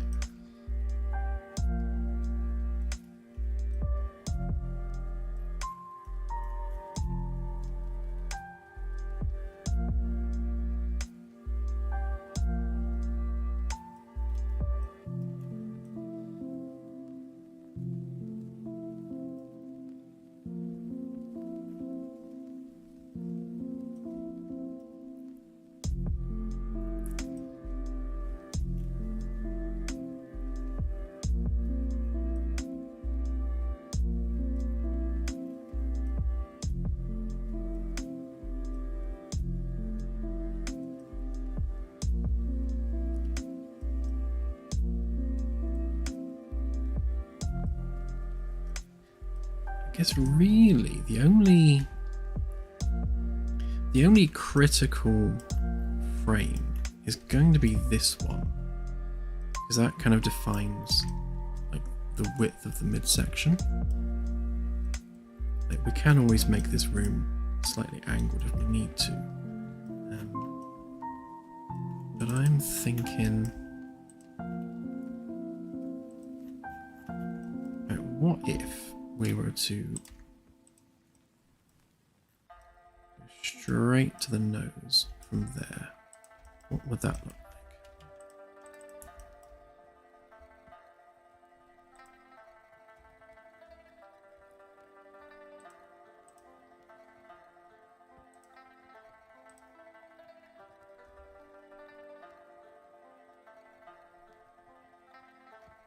Yeah, it definitely starts out wider.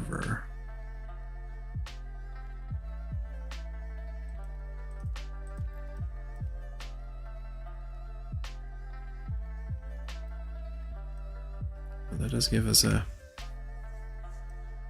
pointier nose. Although that said, it's not eating a lot of room from that, is it? We can always sacrifice a bit of space there.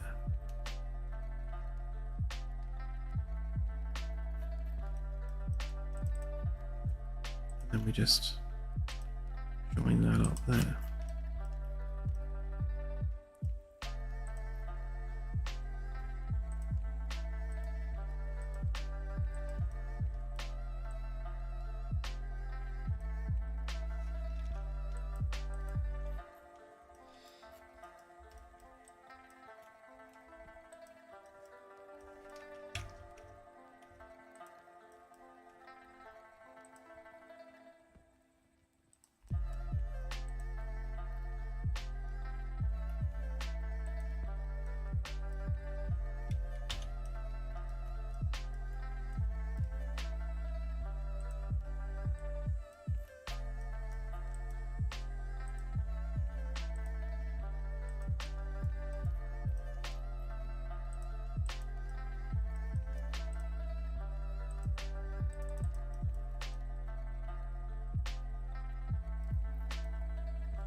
Yeah, I think ultimately that's gonna have to be how we do it.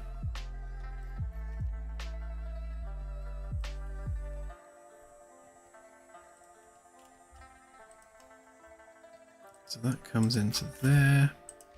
Means we're going to have to shave off some of this corner here, which is not the end of the world. That comes out a lot further.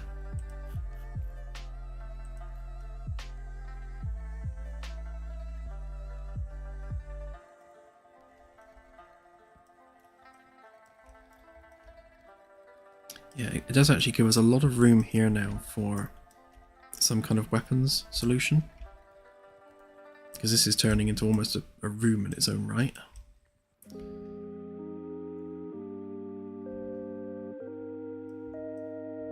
Yeah, and then we're just going to have just a straight section here. I think it's the best way of splitting that up is just to have that straight bit. Then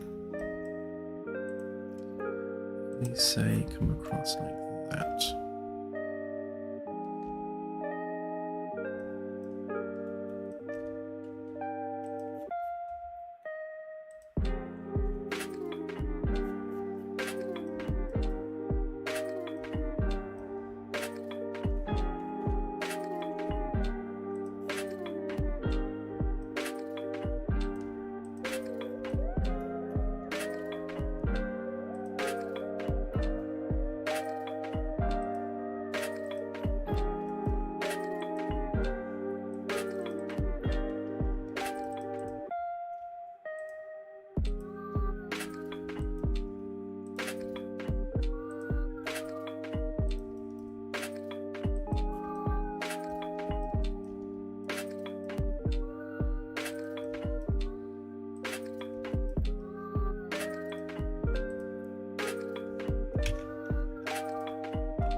Yes. There's a lot of mirroring going on.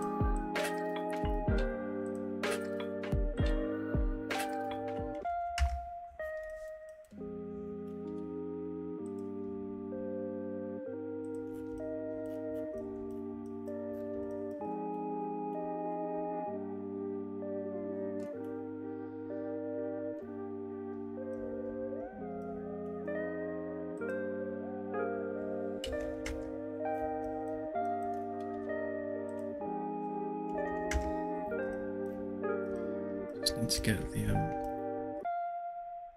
curve sorted on this now.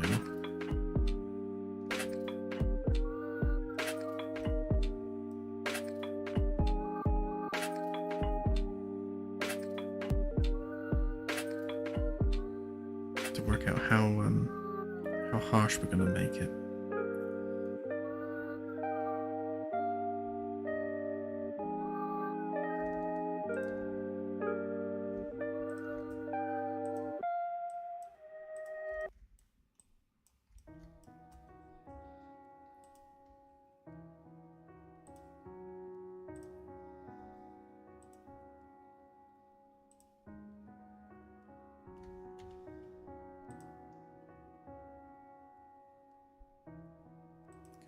Do something like that.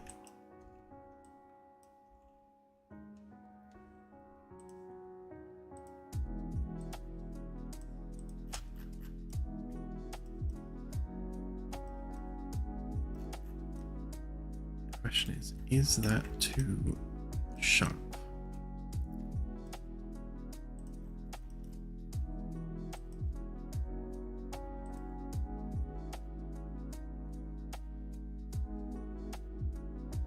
Come on, give me 90 degrees. There we go.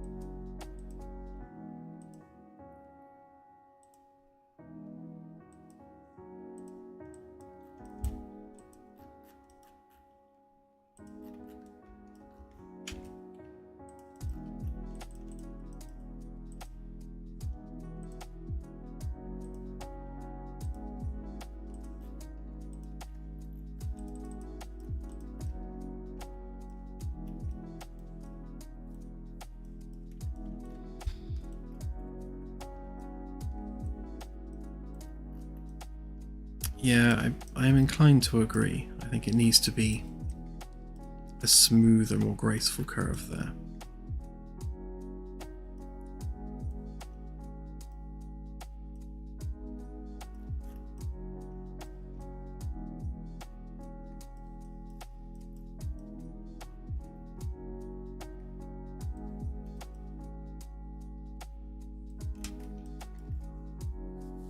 Yeah, and then we'll have to have... I guess we have to have the maintenance access come around the back here at that point, because see the RCS actual thrusters are going to be there, so we'll have those all nicely exposed, and then we'll have this behind it essentially. So we need to make sure we've got that through there. We should have enough room. There's enough room there for hardware, so that should be fine. And then a similar arrangement there.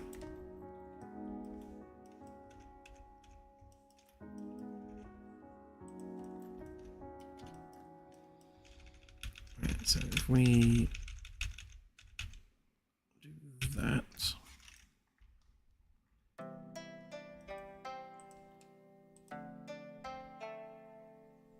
we want to go to about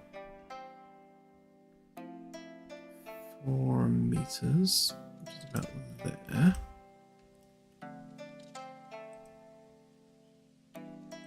Yes, that's probably too wide of a curve. I mean, ideally we need to keep this isolated to this frame block, so we don't want it to overhang too much. I mean, it's not the end of the world if it does. It's just it makes it a bit easier to join the blocks together if it doesn't. Maybe we'll try 3 meters instead.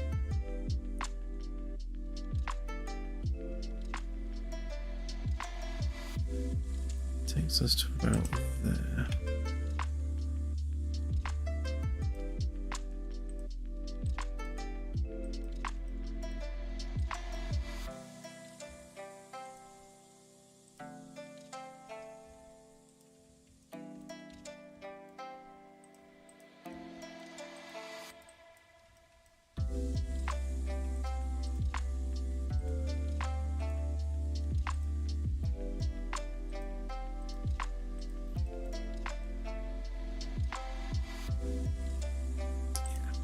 Nicer on the whole.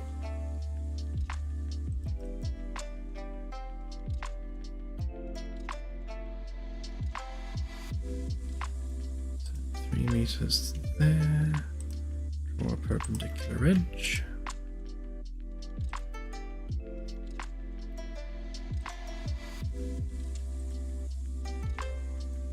Supposed to keep this completely straight, we need to sure that we've got like perfectly straight edges there. Actually, I'll do the same here as well. Let's make sure we're dealing with perfectly straight edges so that we got the exact middle point.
Okay, gives us something a bit more like that.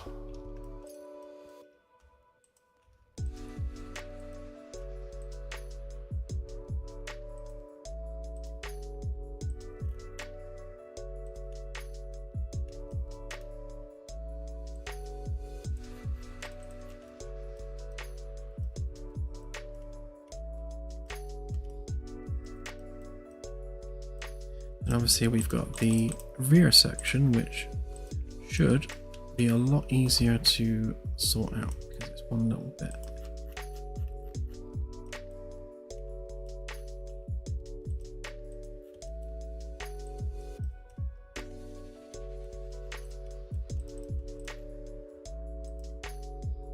And we're only going so far with it, so we're only going to here.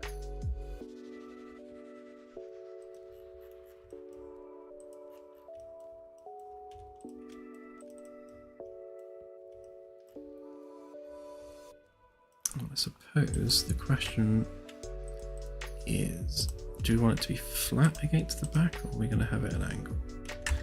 Kind of inclined to think angle.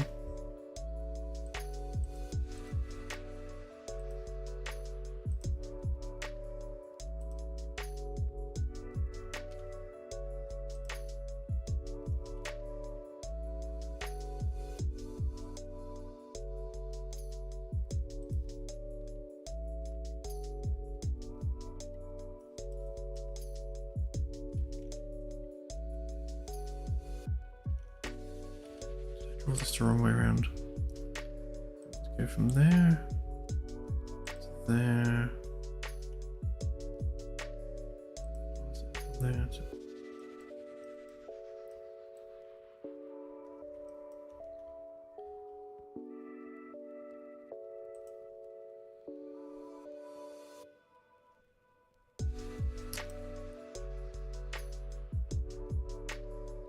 Yeah, I suppose it's always gonna curve outward, isn't it?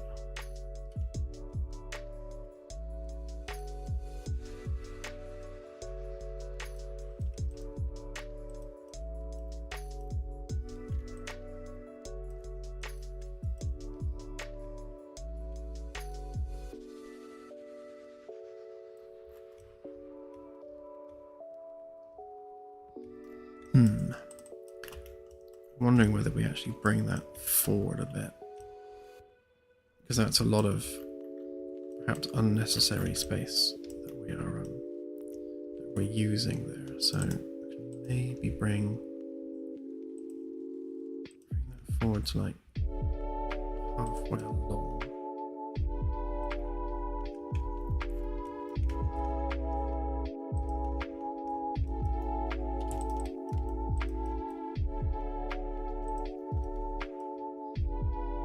Make that there.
Definitely more graceful looking, having it done like that.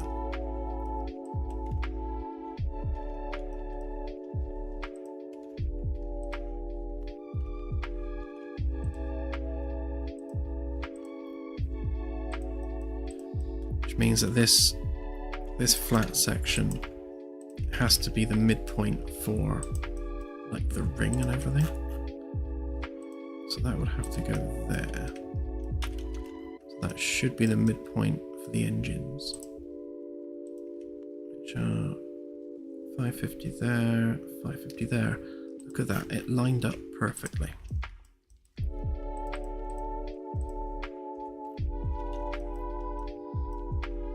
Right, so that gives us our basic profile.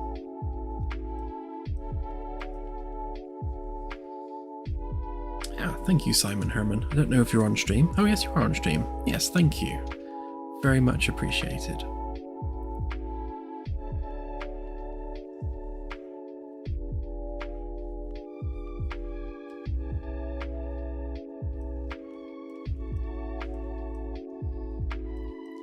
Yeah, we can definitely smooth this off. You know, when it comes to actually doing the 3D hull.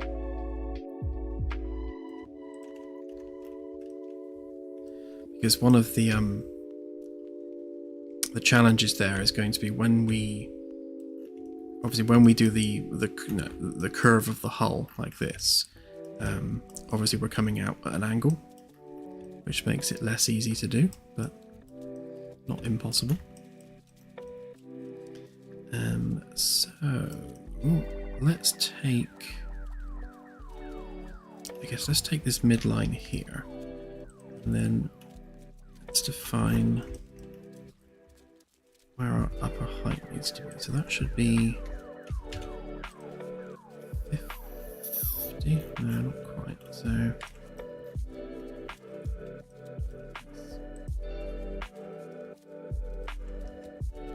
make sure that we're definitely right height.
So the midpoint of the circle is there, which is 150. So that needs to go up there, 150.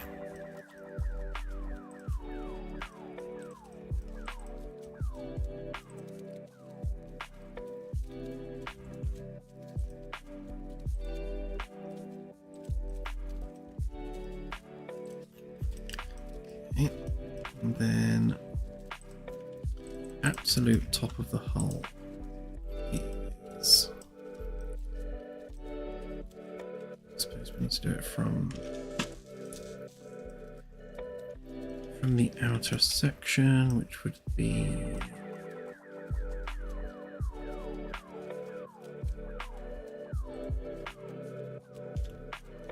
so we've got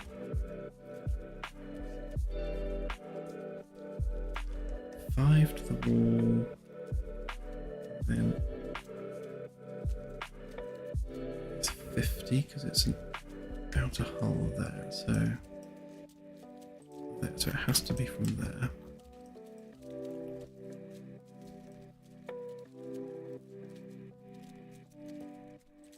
So do that.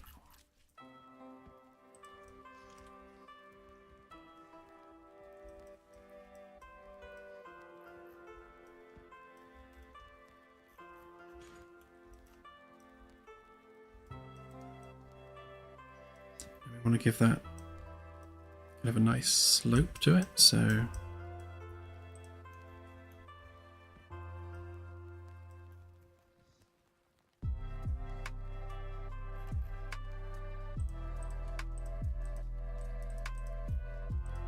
rid of that. That.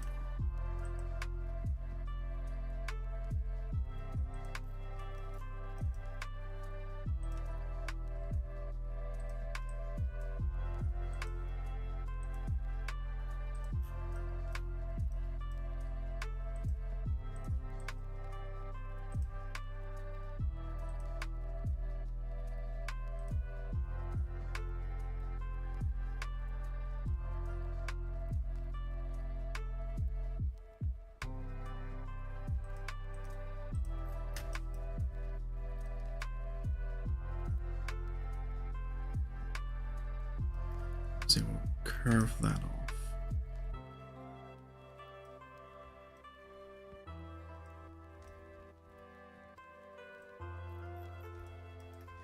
make sure we don't bring that down too far. So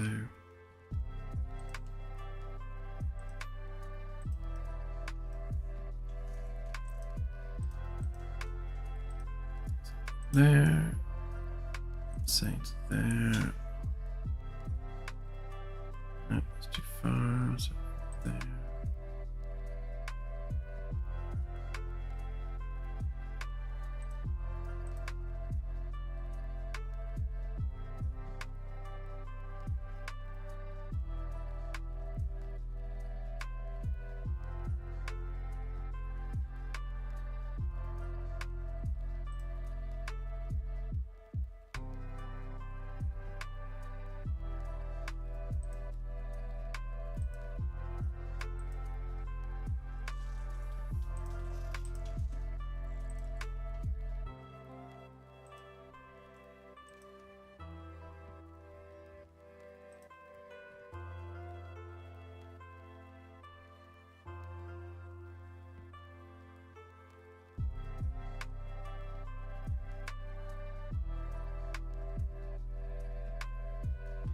Kind of has to go there, otherwise we're losing that curve there. It is dropping down a bit too far, so I'm wondering whether we maybe move that along slightly.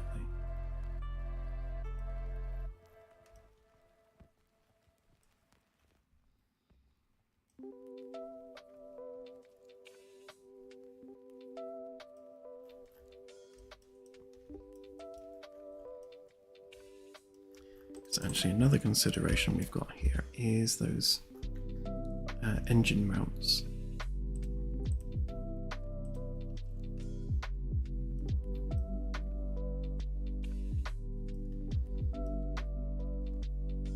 So that does give us it does get us closer to being perpendicular with that, so it works in that regard.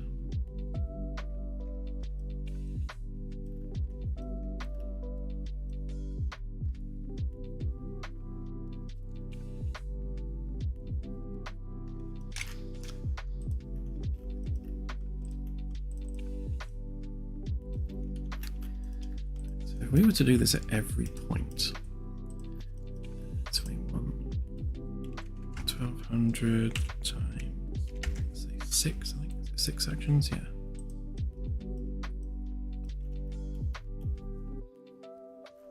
And basically for each one of these segments, we're going to have a slightly different slope.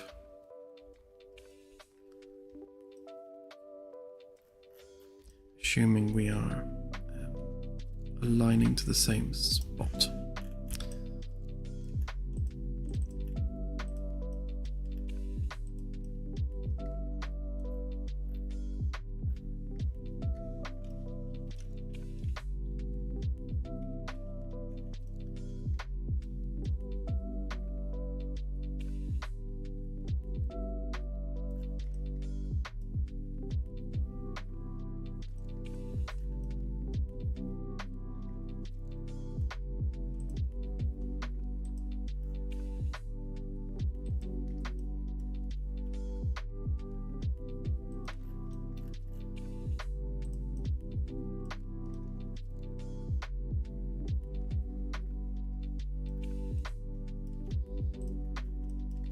Yeah, so we're going to have to draw some of that in.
Of course, this is going to steepen the angle, isn't it? So that's also going to cause us a little bit of mischief, but let's see what we can do with it.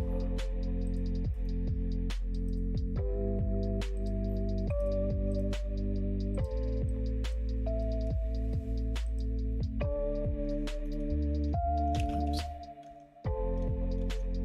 Hang on, got that wrong.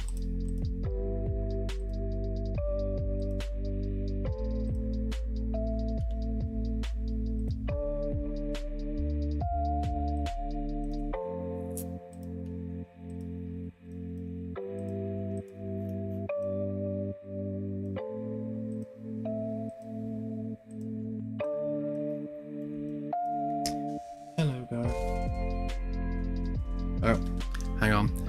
There'll be a brief moment while I rescue a mouse, because my cat's just brought a mouse in. Hang on, 2 minutes.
Okay, I'm back. The mouse is behind a bunch of stuff, so I can't get to it right now.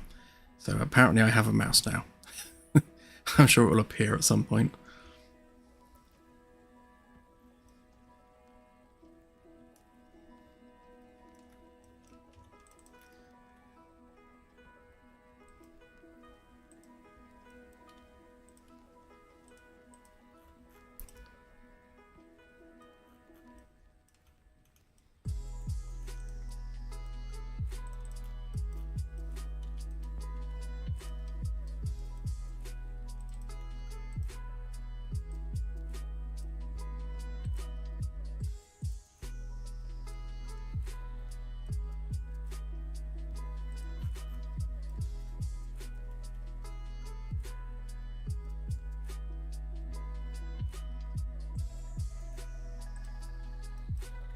Definitely.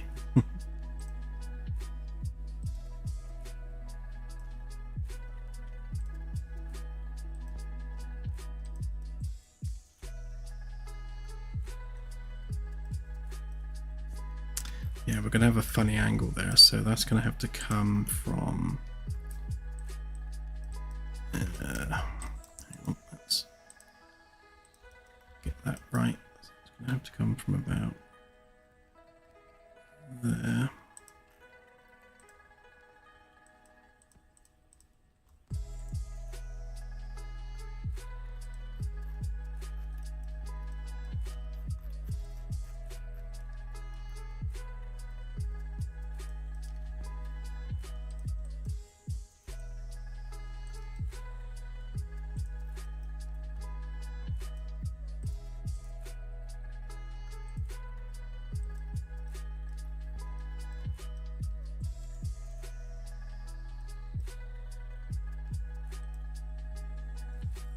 up if I could see what I was doing.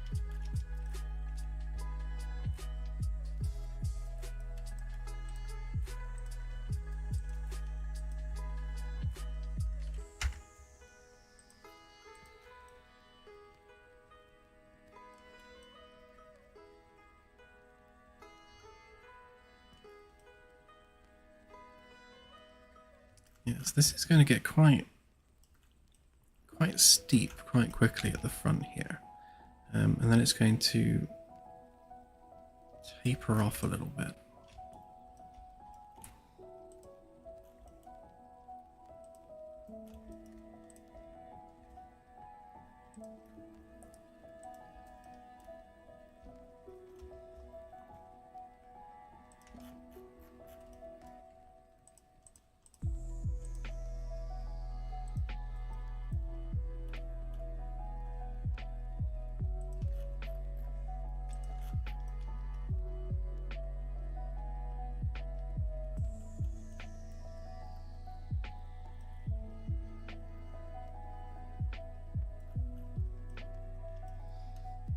Yeah, so one temptation would be to actually have the profile here line up with the deck above, so basically deck 2, and have deck 1 blended into that separately. So have the main hull just line up with deck 2.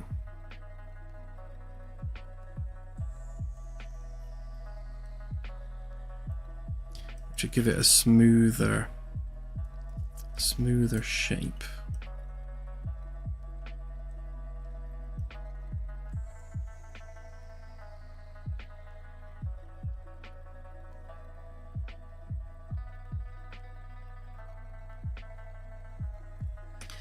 Yeah, different ships will have lots of different aesthetics depending on their manufacturer, so they won't all look the same.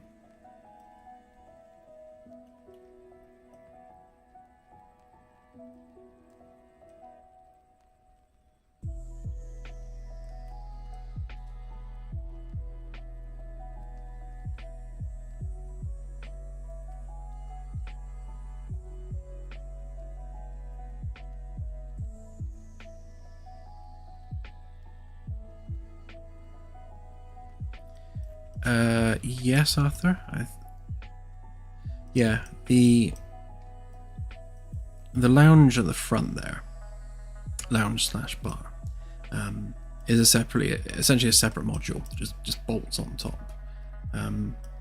Obviously, we want to blend the hull in so it's one smooth curve, but ultimately, there will be a flat top and it will stick on top of it, and then we'll define the flat top at the edge of that. So yeah, that will basically curve around using whatever slope we end up with here.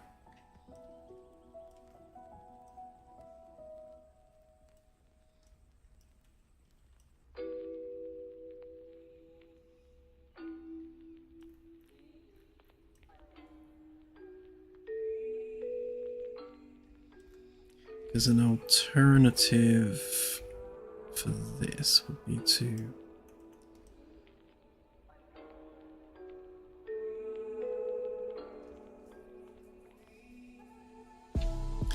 because if we're just blending that in, then we don't necessarily need to have this complex curve here. We can actually blend that flatter and then handle the top bit separately.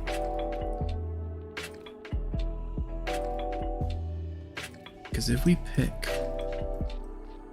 it's the main center line there.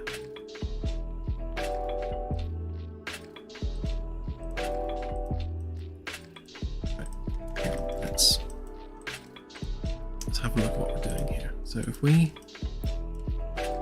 know that that's the line we're taking up there, but the actual upper hull for deck 2 would be there. So that's that.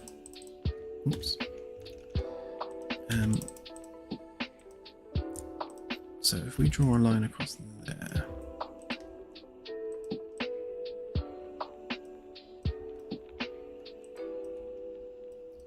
Right, then where's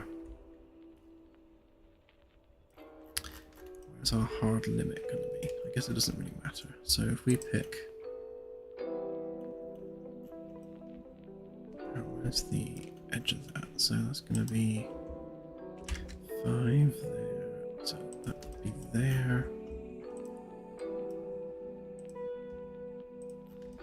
So if we want to round off the top, then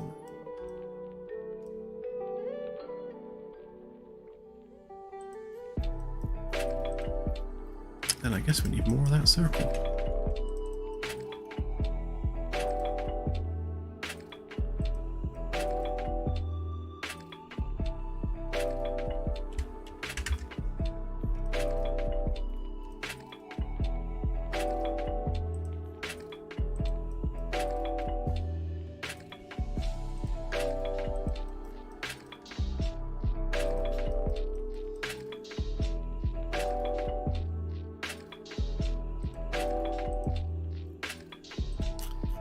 So that goes as that.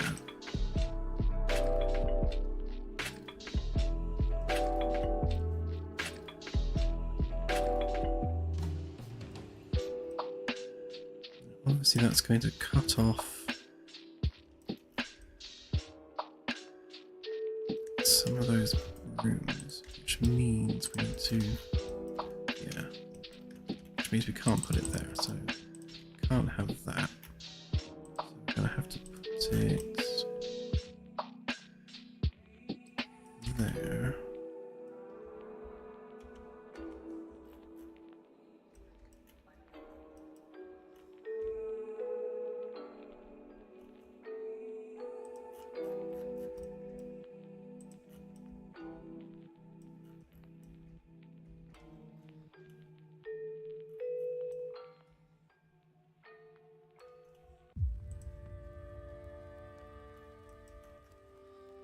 Actually, not even there, to be honest, because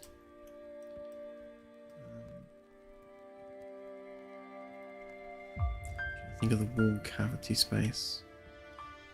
So if we're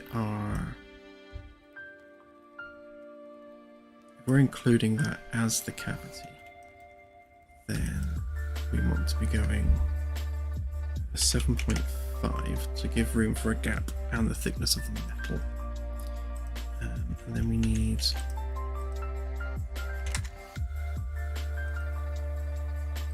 our absolute outer limit, which should be there. That takes us to there.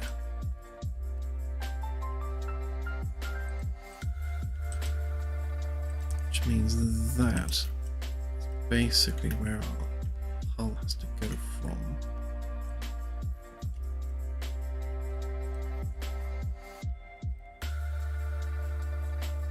And then we smooth that off. The 50's there, isn't it? Yeah, so that goes to there. Takes care of that gap. Smooth off that bit there. And then that becomes the main section of the outer hull.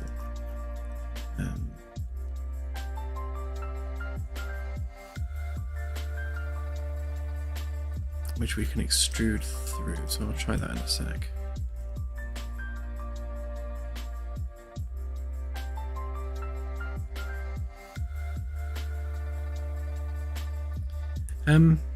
Yeah, we're just keeping it traditional, Arthur. People generally refer to ships as she. I don't know why. I don't know what the history is around that, but it seems to be what people do.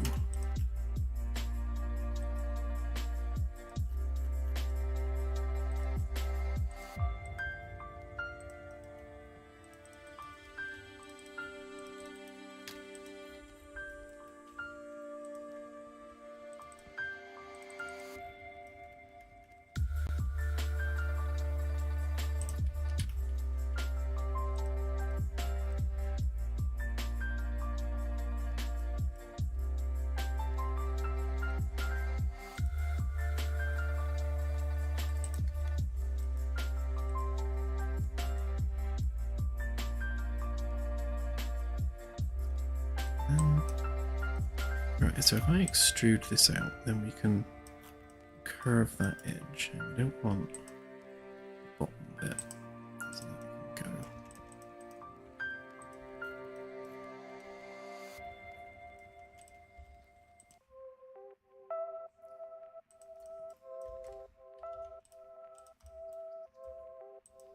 So what we can do is we'll just round that edge off there.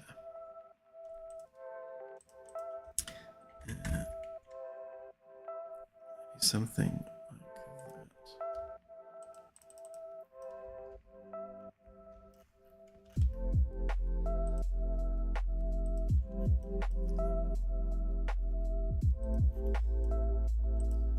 Grab that face.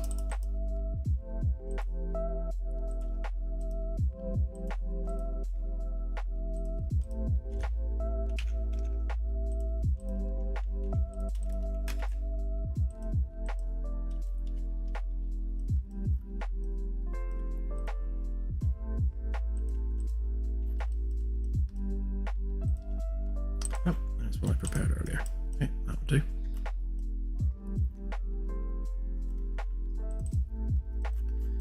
So if we grab a copy of those paths,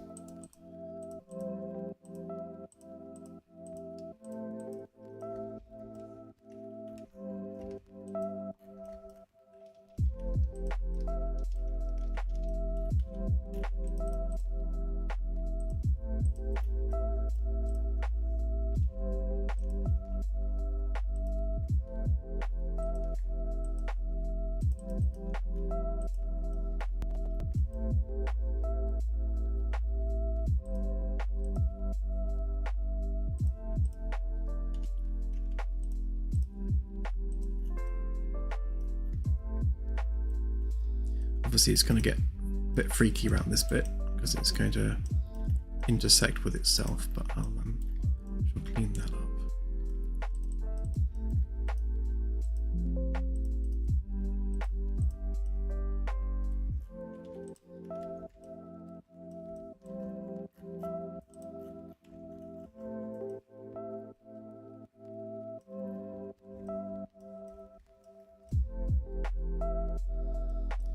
So that will give us an outer profile somewhat like that. Gives us plenty of room on the inside for all of our maintenance stuff. And then this deck on top would then have to be blended into that separately, including the engines, which are obviously coming down at quite an acute angle.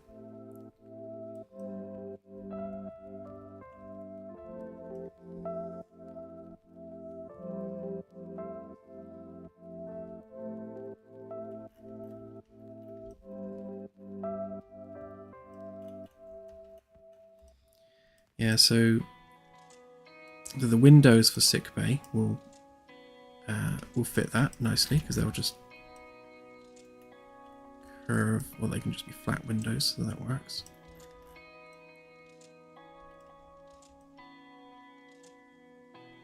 Yeah, we've got the maintenance access in there.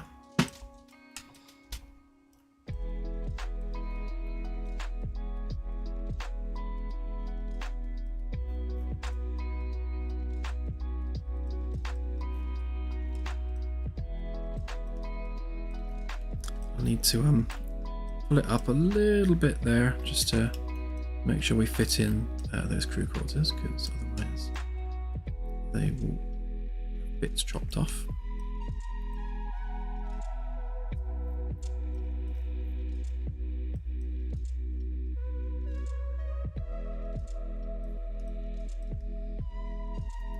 Alright, so if we turn the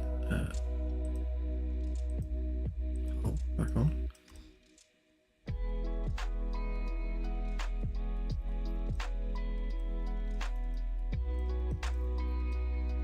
Yeah, so the challenge now is to do the upper deck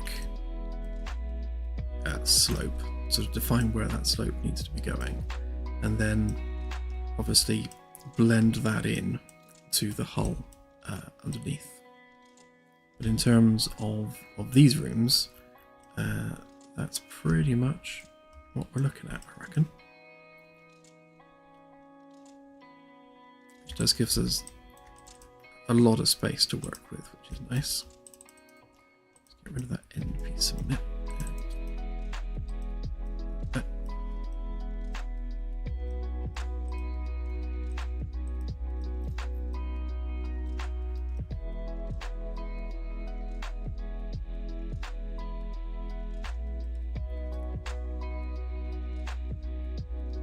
Might need to move this door over a bit. We will need to, because there's going to be obviously we've got the 50 centimetre all the way around gap, so that will need to move in a bit.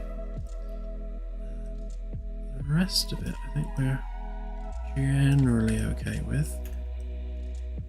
Might need to move that door frame slightly.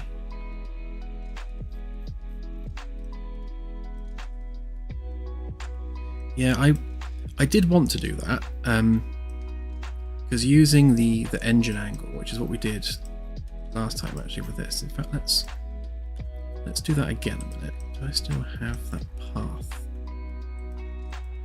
I do, yeah. So what we did last time was this.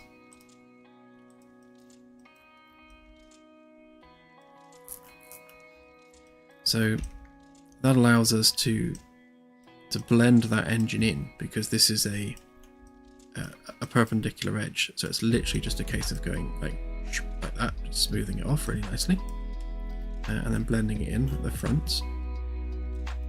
The top becomes more difficult because obviously that's the lowest amount of clearance we can have, so we can make it bigger than that, but blending that in becomes a little bit more troublesome. Not insurmountable. Just gives us kind of that kind of profile. We just complete that top surface a minute. Like that.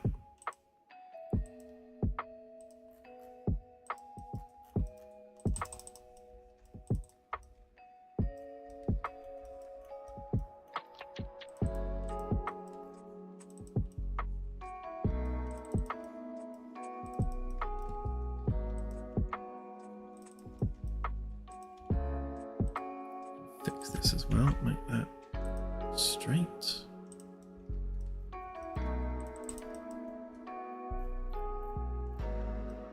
Yeah, that's where it starts to kind of fall apart on itself a bit.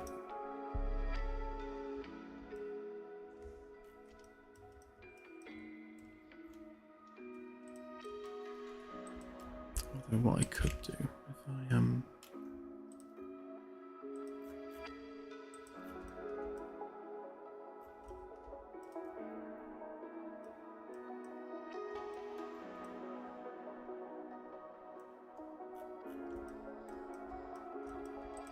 yeah, I could go from the end.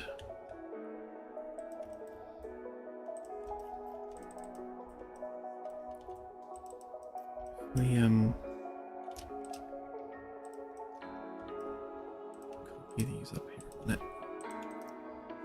Explode those, get rid of all the ones in the middle. Get rid of that. Grab that as a path.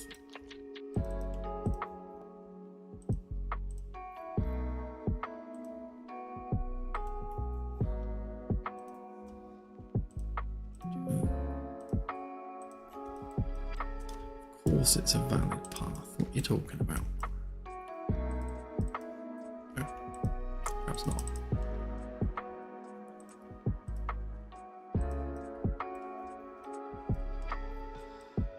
Yeah, something like that. Get rid of some of these bits.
Yeah, so it definitely needs a lot more in the way of like blending things in. That's generally the idea of it.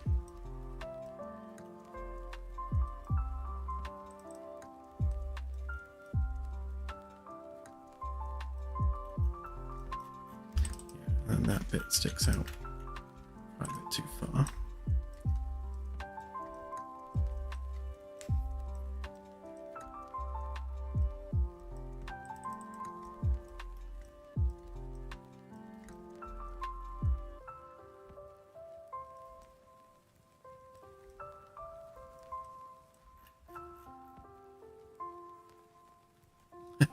Quite possibly.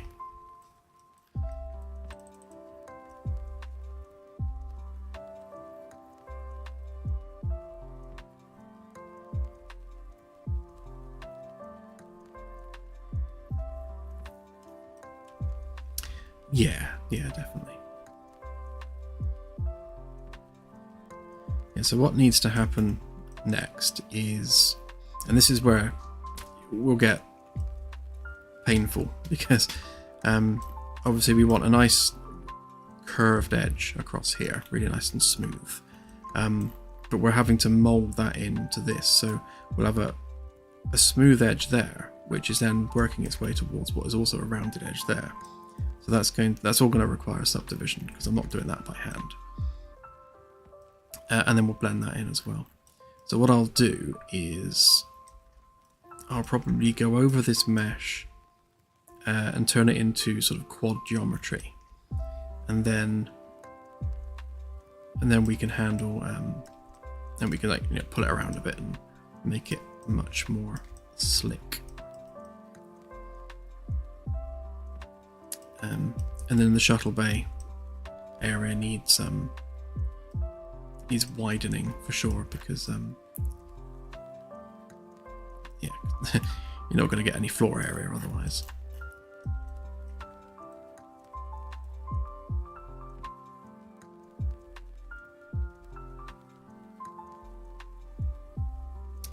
Yeah, there are many good examples around.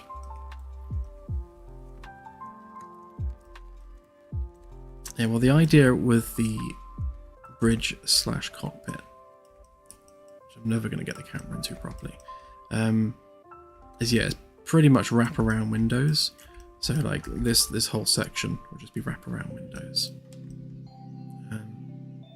It'll be, I guess, quite airliner-like in that regard, although we'll retain, the use of a holo display, albeit smaller. And then these sections will cut out where the RCS is going to go, so that will be indented, I expect. Right, so if we get rid of top bit a minute, so we can get a picture of where that crew access is going to run, and what we need to chop off where. So yeah, so you can see here that we are intruding on this room a bit, so that needs to, again, once we've turned it all into quad geometry, then we can start pulling it around and letting the subdivision do the smoothing for us. But yeah, we're going to have to pull that out a bit. We can't have that. And we need to definitely have some kind of step down there.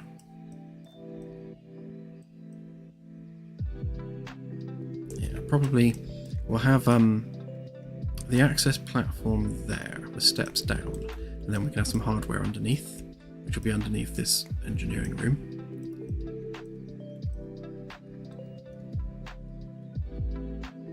Which means if we... well, that's already basically the right shape, so we'll stick with what we've got. I delete the other one. Let's grab him a minute.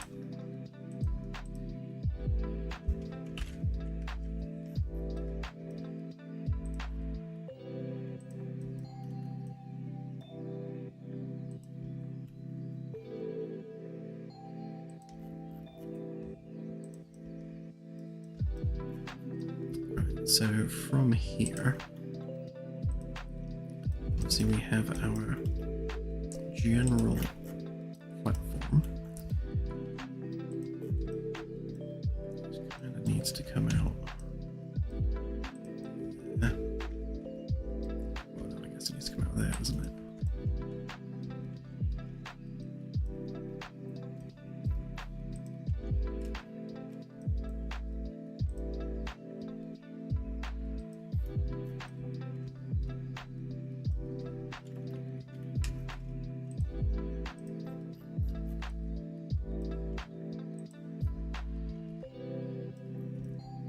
So we need to make sure we retain the at least 1.5 meters walkway around there.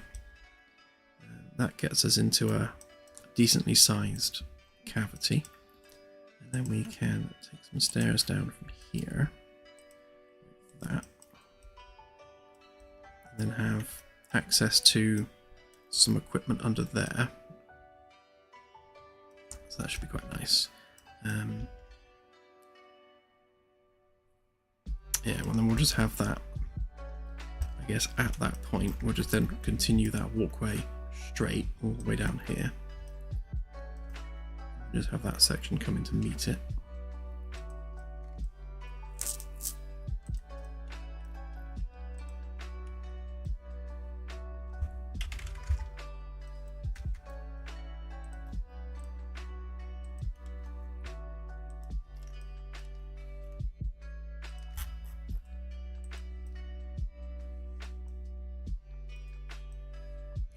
That's basically pretty narrow crew access through there.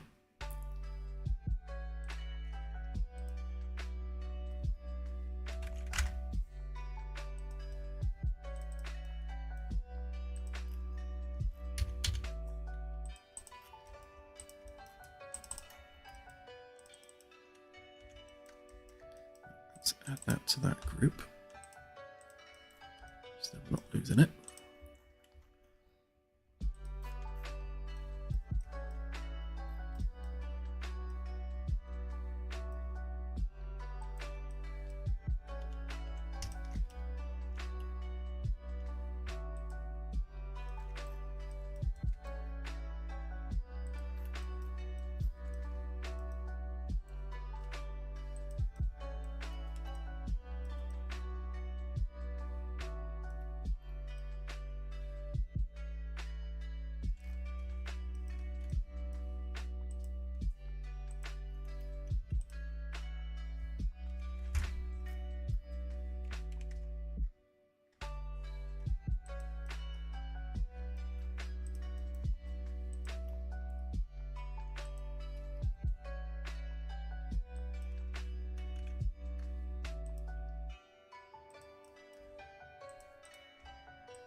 Right, that's better. So that can follow that curve.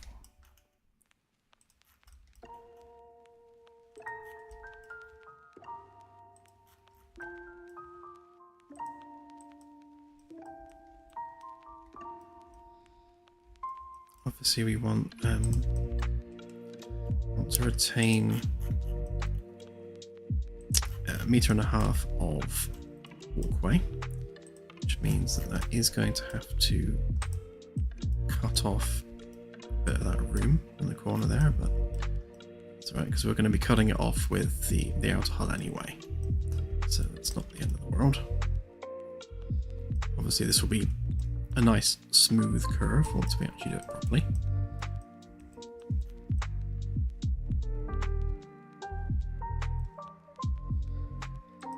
But this will be the frame spacing as well, so this kind of ribbing that I'm putting in now, this is basically testing out where that's going to have to run.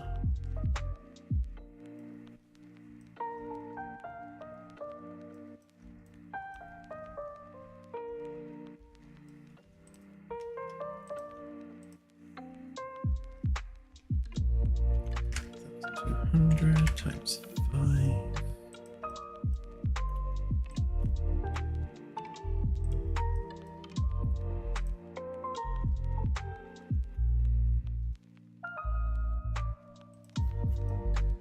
And then we're just lining these up with the new outer hull profile. I think the edge curve where we've got it, I think it's pretty much set in stone now. I think it's about as tight as we can get it, whilst still trying to provide access to the crew.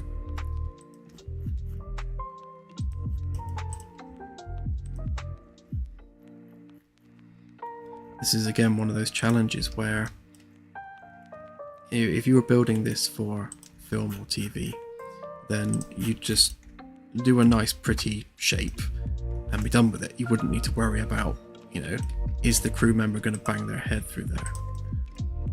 But when you're actually building it properly for in 3D for actual human traversal, you need to start thinking about headroom and whether something fits properly and all that stuff. And ultimately that affects the outer hull. So something that you wanted to be all nice and curvy can't necessarily be that way, because it would mean that the crew couldn't actually fit through it.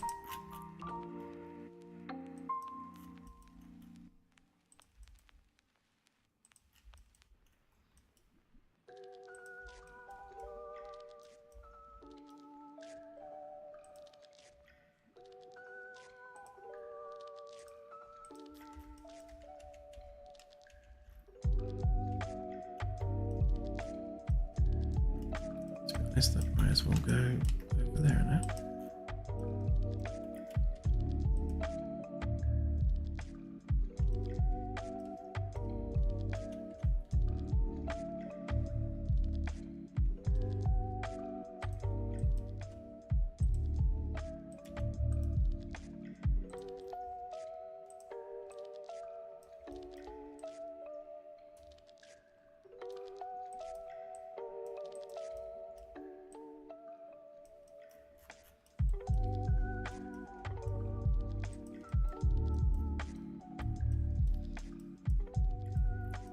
Okay, yeah, so we're going to have a relatively tight section going down through past those tanks, and then it's going to open up a bit into some stairs going down to some hardware down there, and then it's going to tighten again as we go down past all these bits.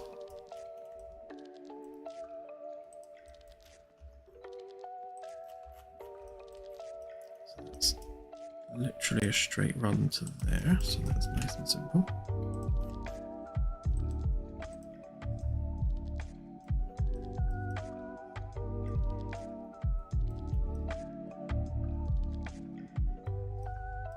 It is going to be a fairly tight squeeze through here, but not insurmountably so.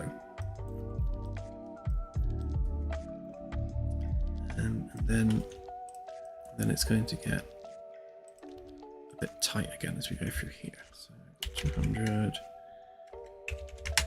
6.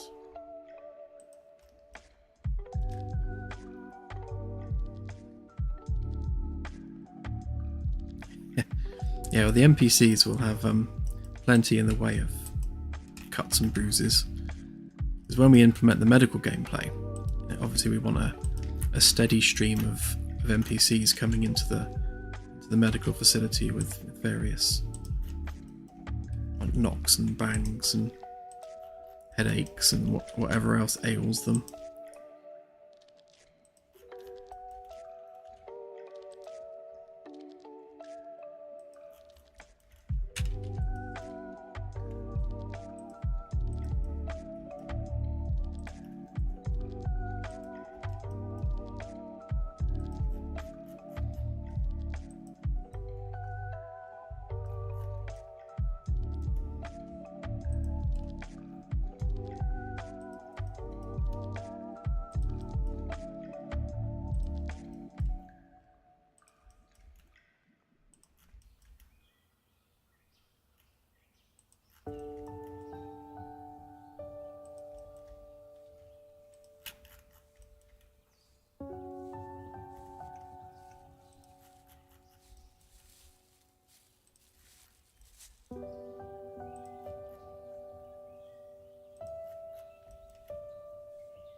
See what I'm doing now.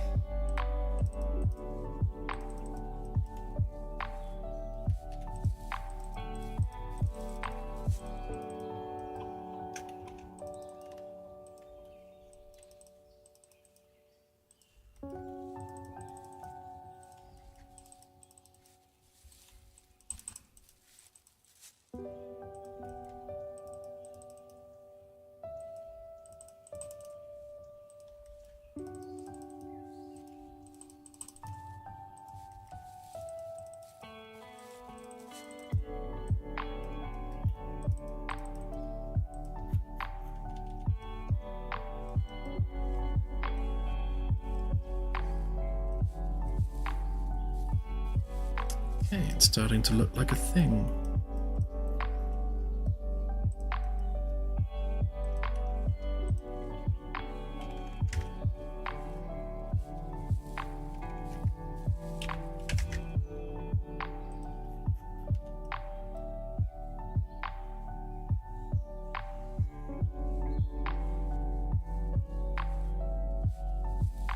Hey Mario, welcome. If a PSVR headset works with OpenXR via Steam by plugging it into a PC, then yes, it should work. Basically, that's how the VR is going to work. It's at OpenXR as part of Steam VR. Yeah, if it works with that, it will work with the game, basically.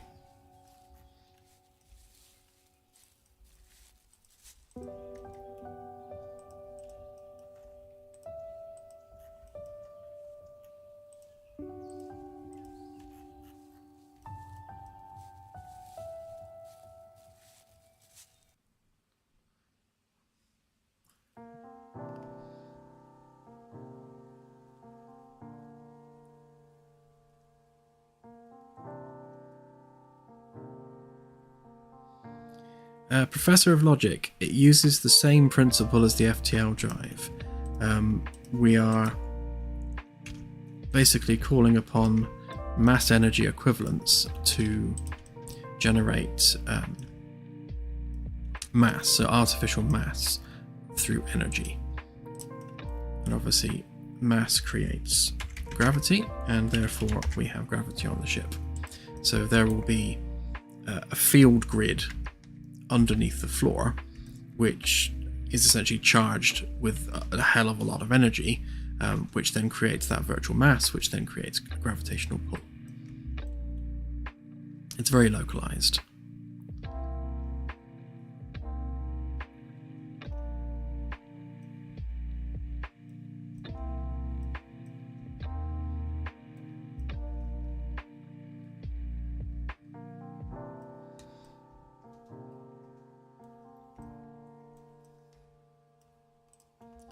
This bit's going to be awkward.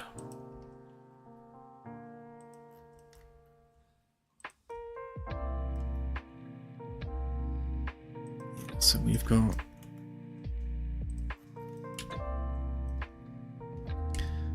that edge is definitely going to have to come in a bit.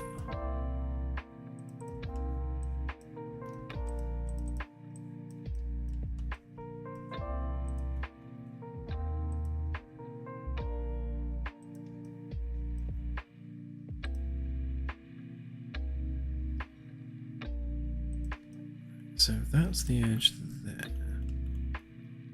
Then we need to leave, I'd say at least 10, just to give it room to breathe. Which means that one also needs to line up with that. As does that.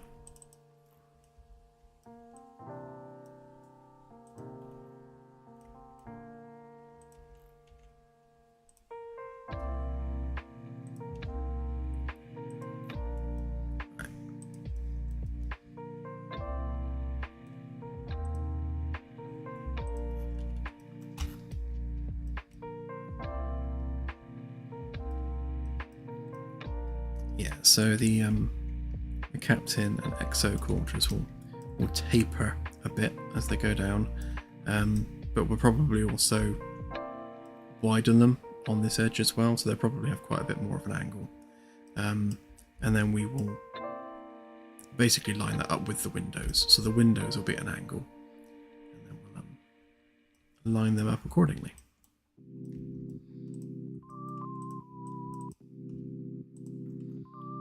For now, that will basically go across there, like that.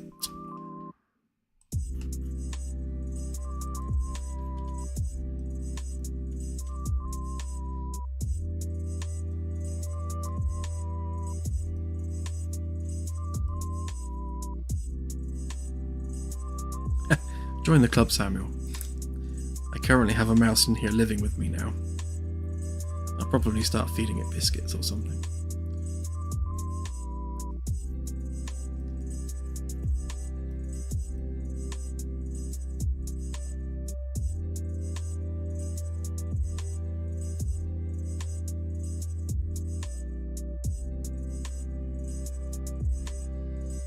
Yeah, the interior will be similar in design.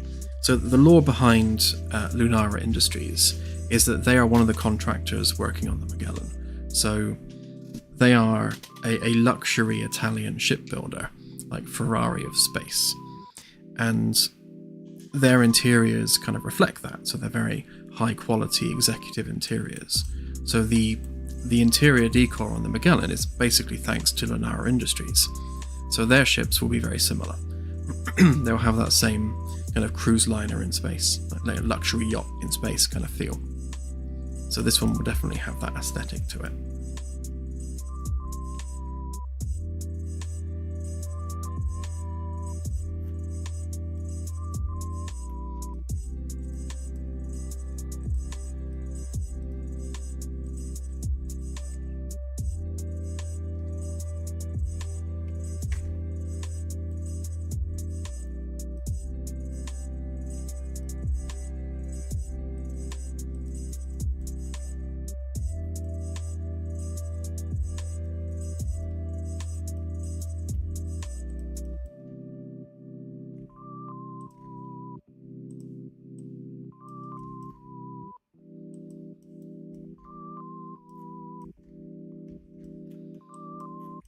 So I would have thought this whole area here will end up being quite wide on the whole. Because we'll come in on this side here, and again it gives us a bit of a breathing room in here, and we can put some like weapon capacitors and things along here, and have that be the hard point for the weapons. Maybe one above, one below, maybe there.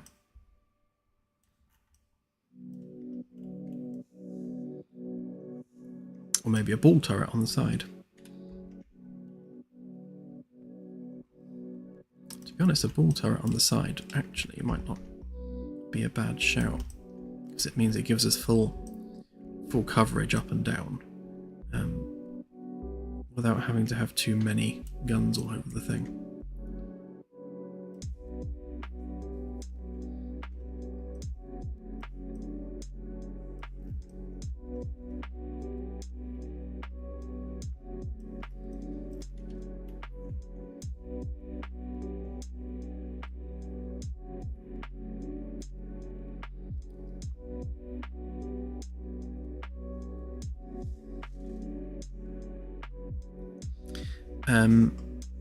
No, this is gold infused titanium.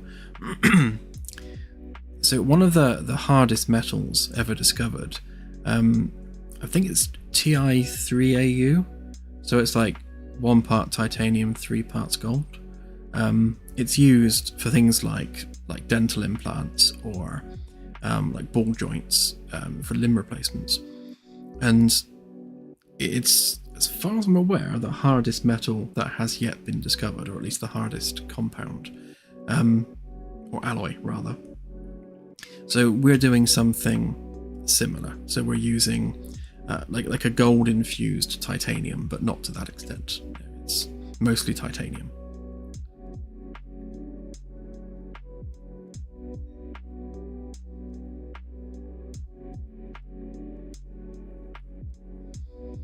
Yeah, the turrets themselves are computer controlled, because, well, I mean, even in this day and age, you don't manually point the turrets. You paint the target for the computer, and the computer does the aiming for you. And it's be very much the same in this. So you'll do the logical work of picking the target, maybe picking the subsystem, choosing a weapon power and firing mode. So are you going rapid fire on short bursts with very low capacitor charge, or are you charging the capacitors fully and just going at it with full single shots? those are the decisions that you'll make at the tactical console. The actual aiming of the turret itself, which is kind of the menial part, will be done by the computer.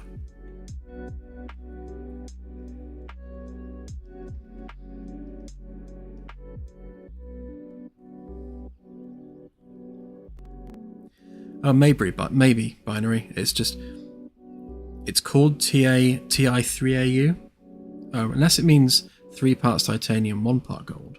It might mean that. I don't know. I'd have to look it up. Why don't I look it up?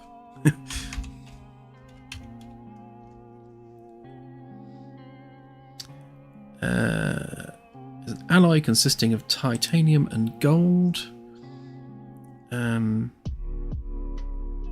Yes, it's 3 parts titanium and 1 part gold, and it is 4 times harder than pure titanium and most steels. Discovered in 2016.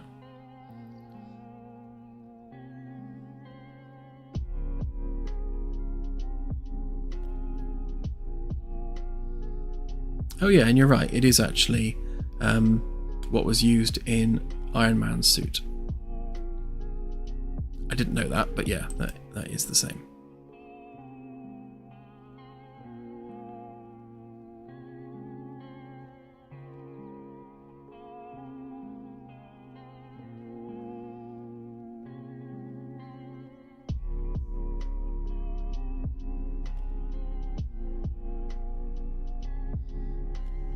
Yeah, so like with all things in the game, it's a real thing.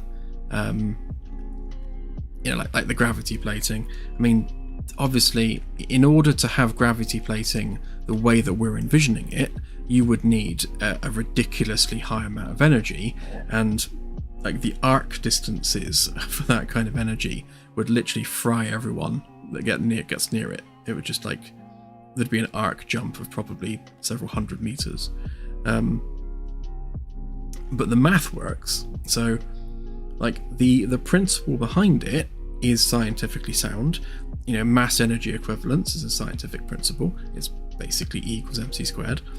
So if you put enough energy into like the plasma, then you will form mass, just completely random mass from nowhere, because the energy converts to mass, which in turn creates density, which in turn creates a gravitational pull.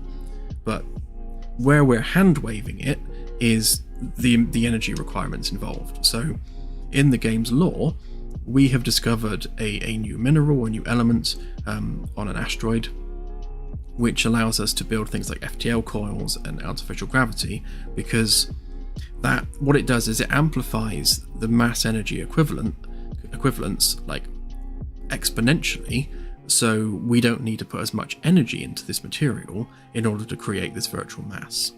So that's kind of how we're sci-fiing our solution to both the energy requirements of FTL and how we're generating artificial gravity.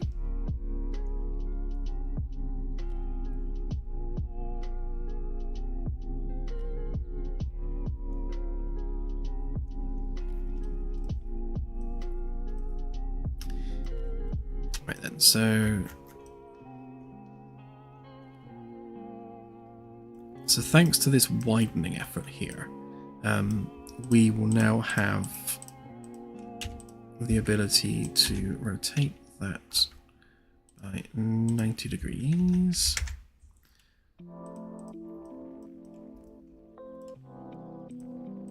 Move over a bit, that way a bit. Yeah, so we'll be able to create an access hatch here, which takes you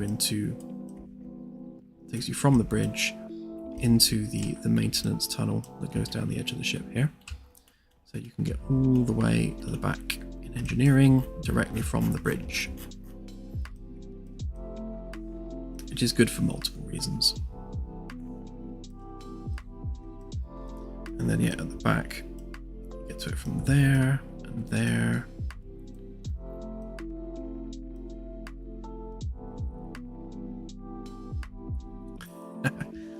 We'll have a Shippy McShip face somewhere, I'm sure.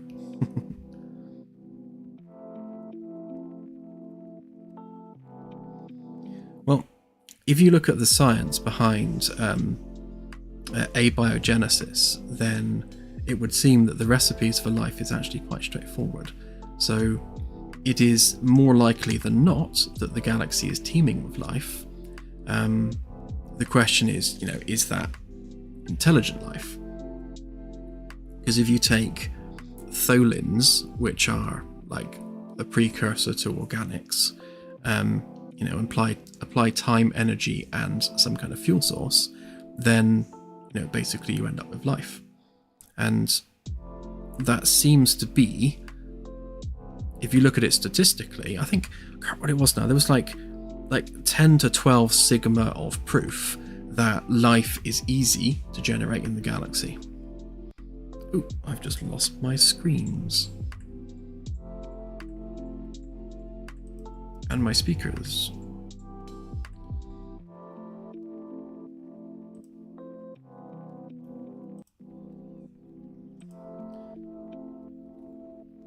Can you guys still hear me? Am I still live? I think it just automatically switched to my VR headset for some reason.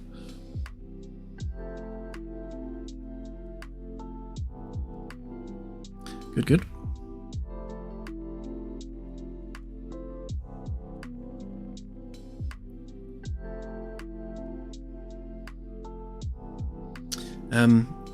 Great. But yeah, so we will generate life where it makes sense to generate life.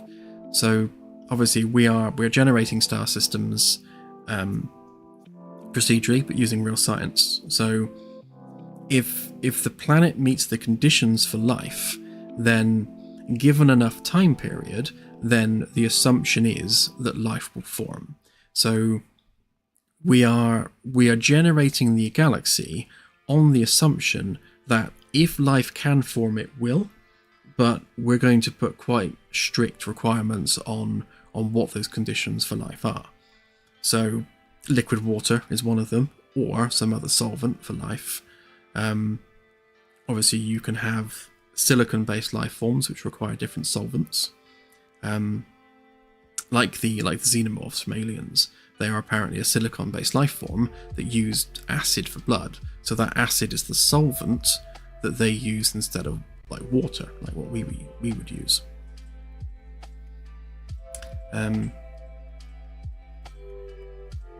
Yes, yeah. So we're already calculating habitable zones and temperature regions all the way across the star systems.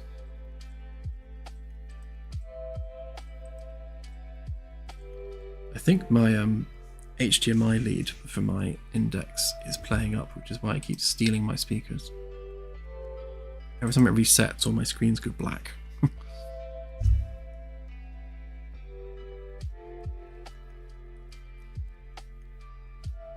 Yeah, so if you look, they're just some Logitech speakers. If you look, I guess, at the demo and look at the sensors, you'll see the kind of things we're calculating. We calculate a lot of data for the galaxy, a lot.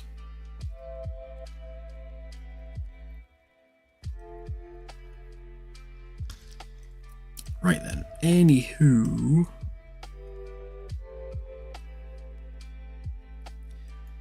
Okay, so now that we've got this maintenance access planned out, and I think we've definitely got enough space to achieve everything we wanted to achieve with it, so that's good.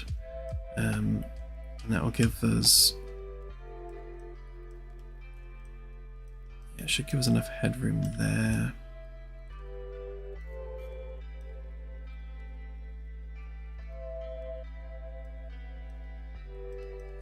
I think we might have to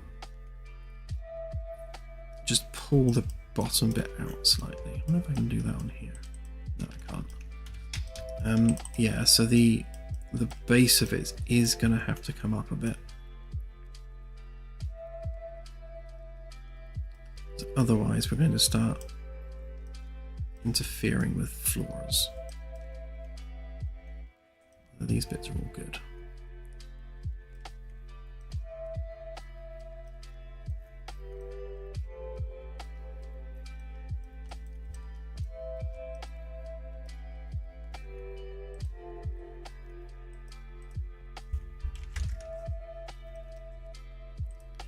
So just as a test then, let's say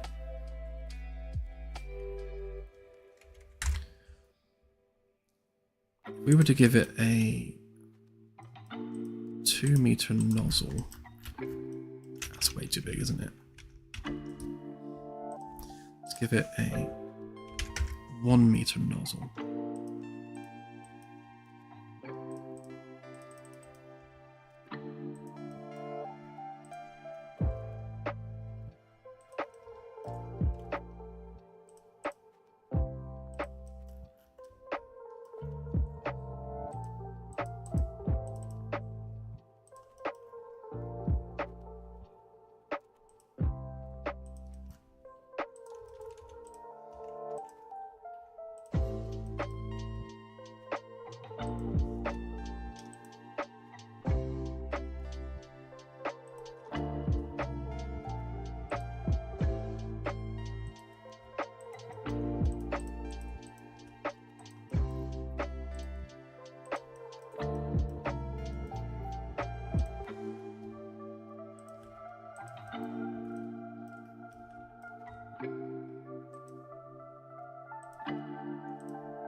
Yeah, so I think 1-meter wide nozzles is probably big enough for the RCS thrusters.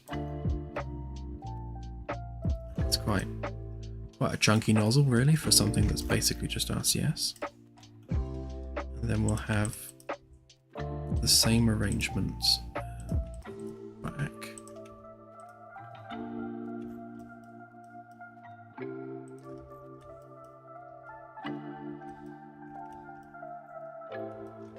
So the absolute midpoint would be there.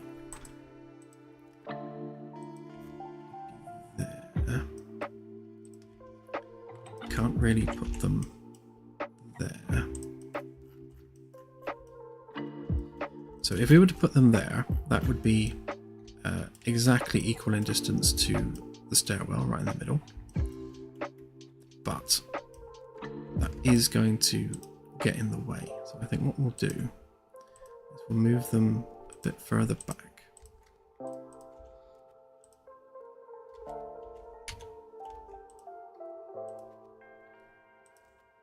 Maybe just somewhere like that. So they are practically the same distance away, but just a little bit further back, just to give us some space. So we'll have the RCS there, the RCS there.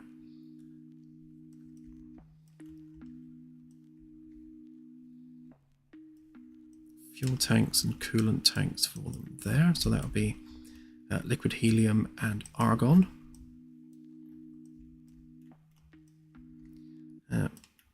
We haven't 100% confirmed the use of argon for these, but I think pretty much it'll be argon.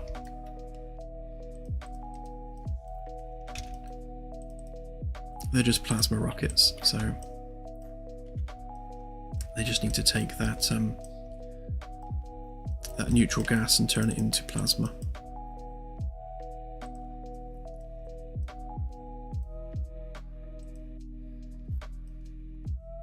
Right, and then we need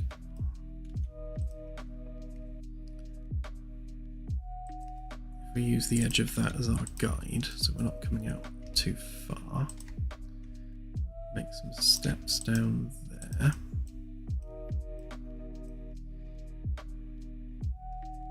take those steps down to the lower level. Say like that.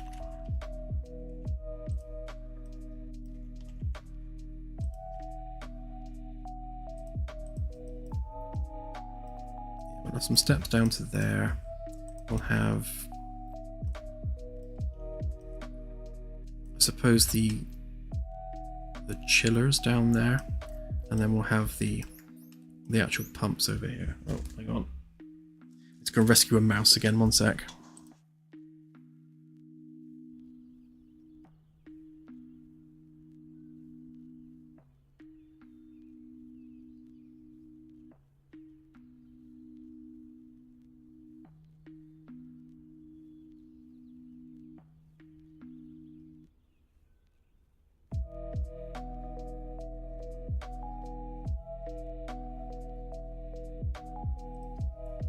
Okay, the mouse just went scarpering up the garden, so I think it's on the road to freedom.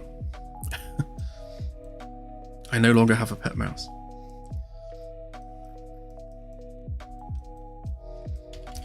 Yes, so we've got all the pump hardware in the middle, so that we're pumping the same kind of distance for both sets of thrusters. Obviously the forward thrusters will have the same fuel source, so these tanks will serve both on this side and those tanks will serve the ones on this side. Actually, on that note, let's add them to the group so they get mirrored. Yeah, that's them mirrored over there. And then all of the fuel and power lines and everything is going to run through these cavities. So obviously that's why we have this maintenance axis.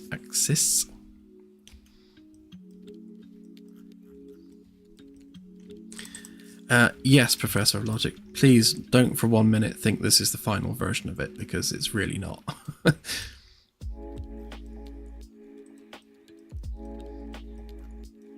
They will fire every which way that they need to.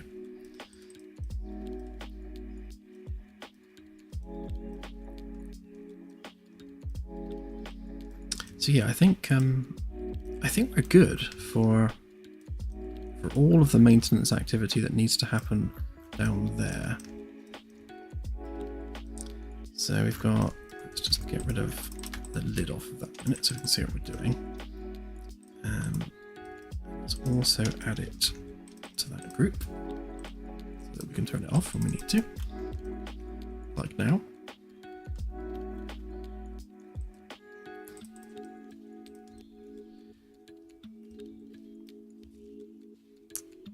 Get rid of that minute.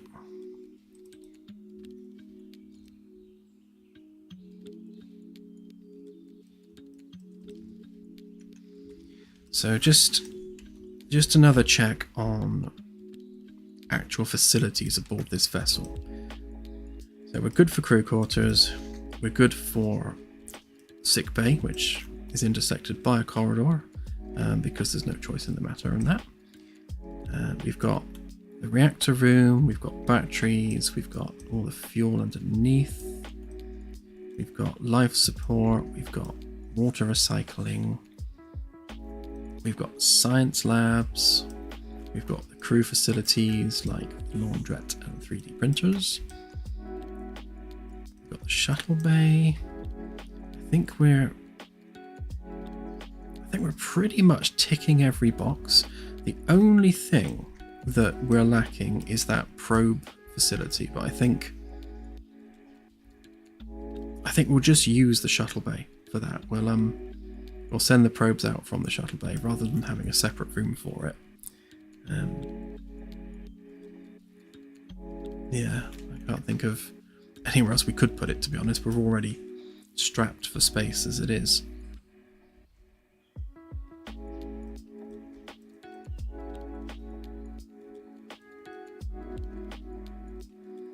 I suppose... No, there's no brig. With this being a corporate ship and there only being 14 people on board, we'll just use confining people to quarters. We don't need a brig. It's not a massive cruiser like the Magellan.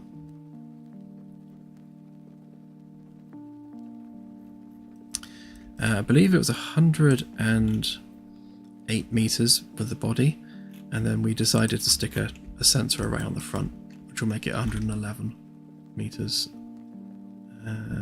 Yeah, that's still the case. So 111 meters long, and if we put on the ring, which now that we're widening this bit ever so slightly, we could potentially make the ring wider, but the ring is 45 meters wide. So it's 111 meters long, 45 meters wide if you include the ring. If you don't include the ring, it is 34 meters wide. So it's not a big ship. It's a very compact ship, but it's not large. And I think, practically speaking, I don't think you could make a ship with this kind of mission profile any smaller than this. Because even this size at 111 meters, we're still struggling to fit everything in.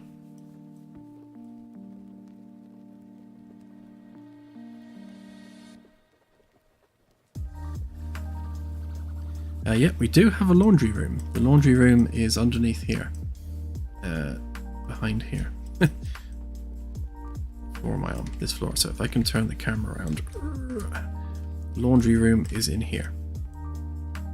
So that will be the laundry room. And then the other side is 3D printers. So we have that covered.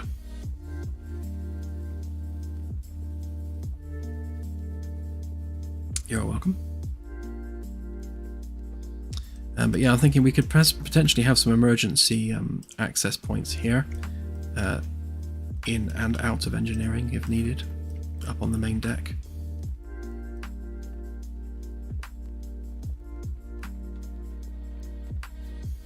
Otherwise, the only other way into engineering is via the main engineering offices through there, which takes you through the cryo room first, before you get up into the rest of the ship. We'll have a few access points. It's, now that we're starting to kind of refine the design and kind of get an idea for where things are going, it becomes easier to start like cutting holes through stuff. Remember, I wanted to move that a little bit that way, so that we're not cutting off the top of the door frame, which means that all of that also needs to move that way, except not that bit.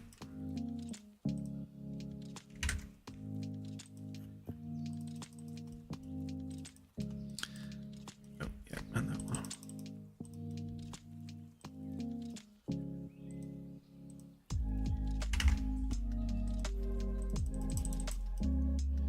Great.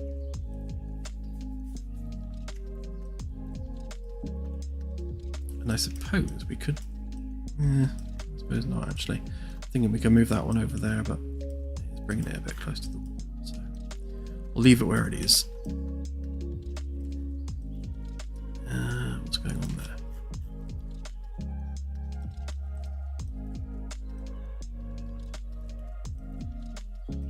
Did I not cut the door hole? No, I did. It's just in the wrong place.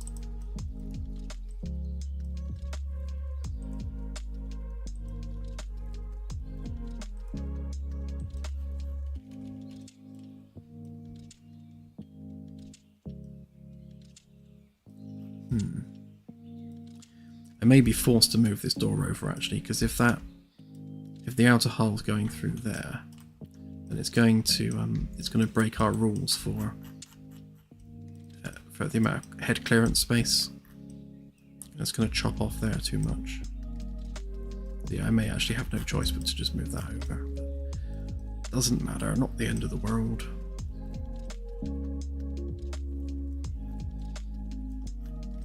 Okay, well, on that happy note, we're just about hitting our time, so we shall call it a day there, but we made progress. It's going places. We've got our maintenance access sorted now, so from here really it's just a case of of just refining that whole profile. And then once we've got the whole profile itself refined, then we can start doing the internal rooms, because we can't really finish the rooms in terms of their sizes and scale until we know exactly where the hull is going. And then we can like curve the ceilings and such, put the windows in. And then what I'll do is I will start doing cross sections of the frames where we'll have holes for corridors, holes for rooms, and then like the lightening holes around like crew access and stuff. So the ship physical framework is essentially going to be lots and lots and lots of parallel solid objects with holes cut through them for whatever is needed room wise. And then you just cover all that with hull plating. So yes, I think we are getting somewhere, and I'm liking this crew axis. I think it's going to be really atmospheric going down here, like having to you know, kind of, it's not like crawl space, but it's going to be really tight and claustrophobic, and you'll be surrounded by, you know, pipes and cables and stuff. So I think this is going to be a nice area for the engineering inclined.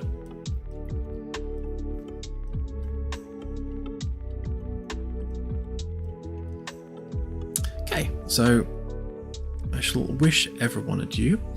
Have a great rest of the week ahead.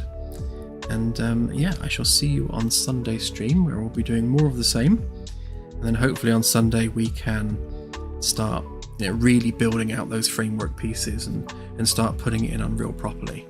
And yeah, I'm looking forward to getting to that point. Okay, have a good one everyone, and I shall see you on the next stream. Bye for now.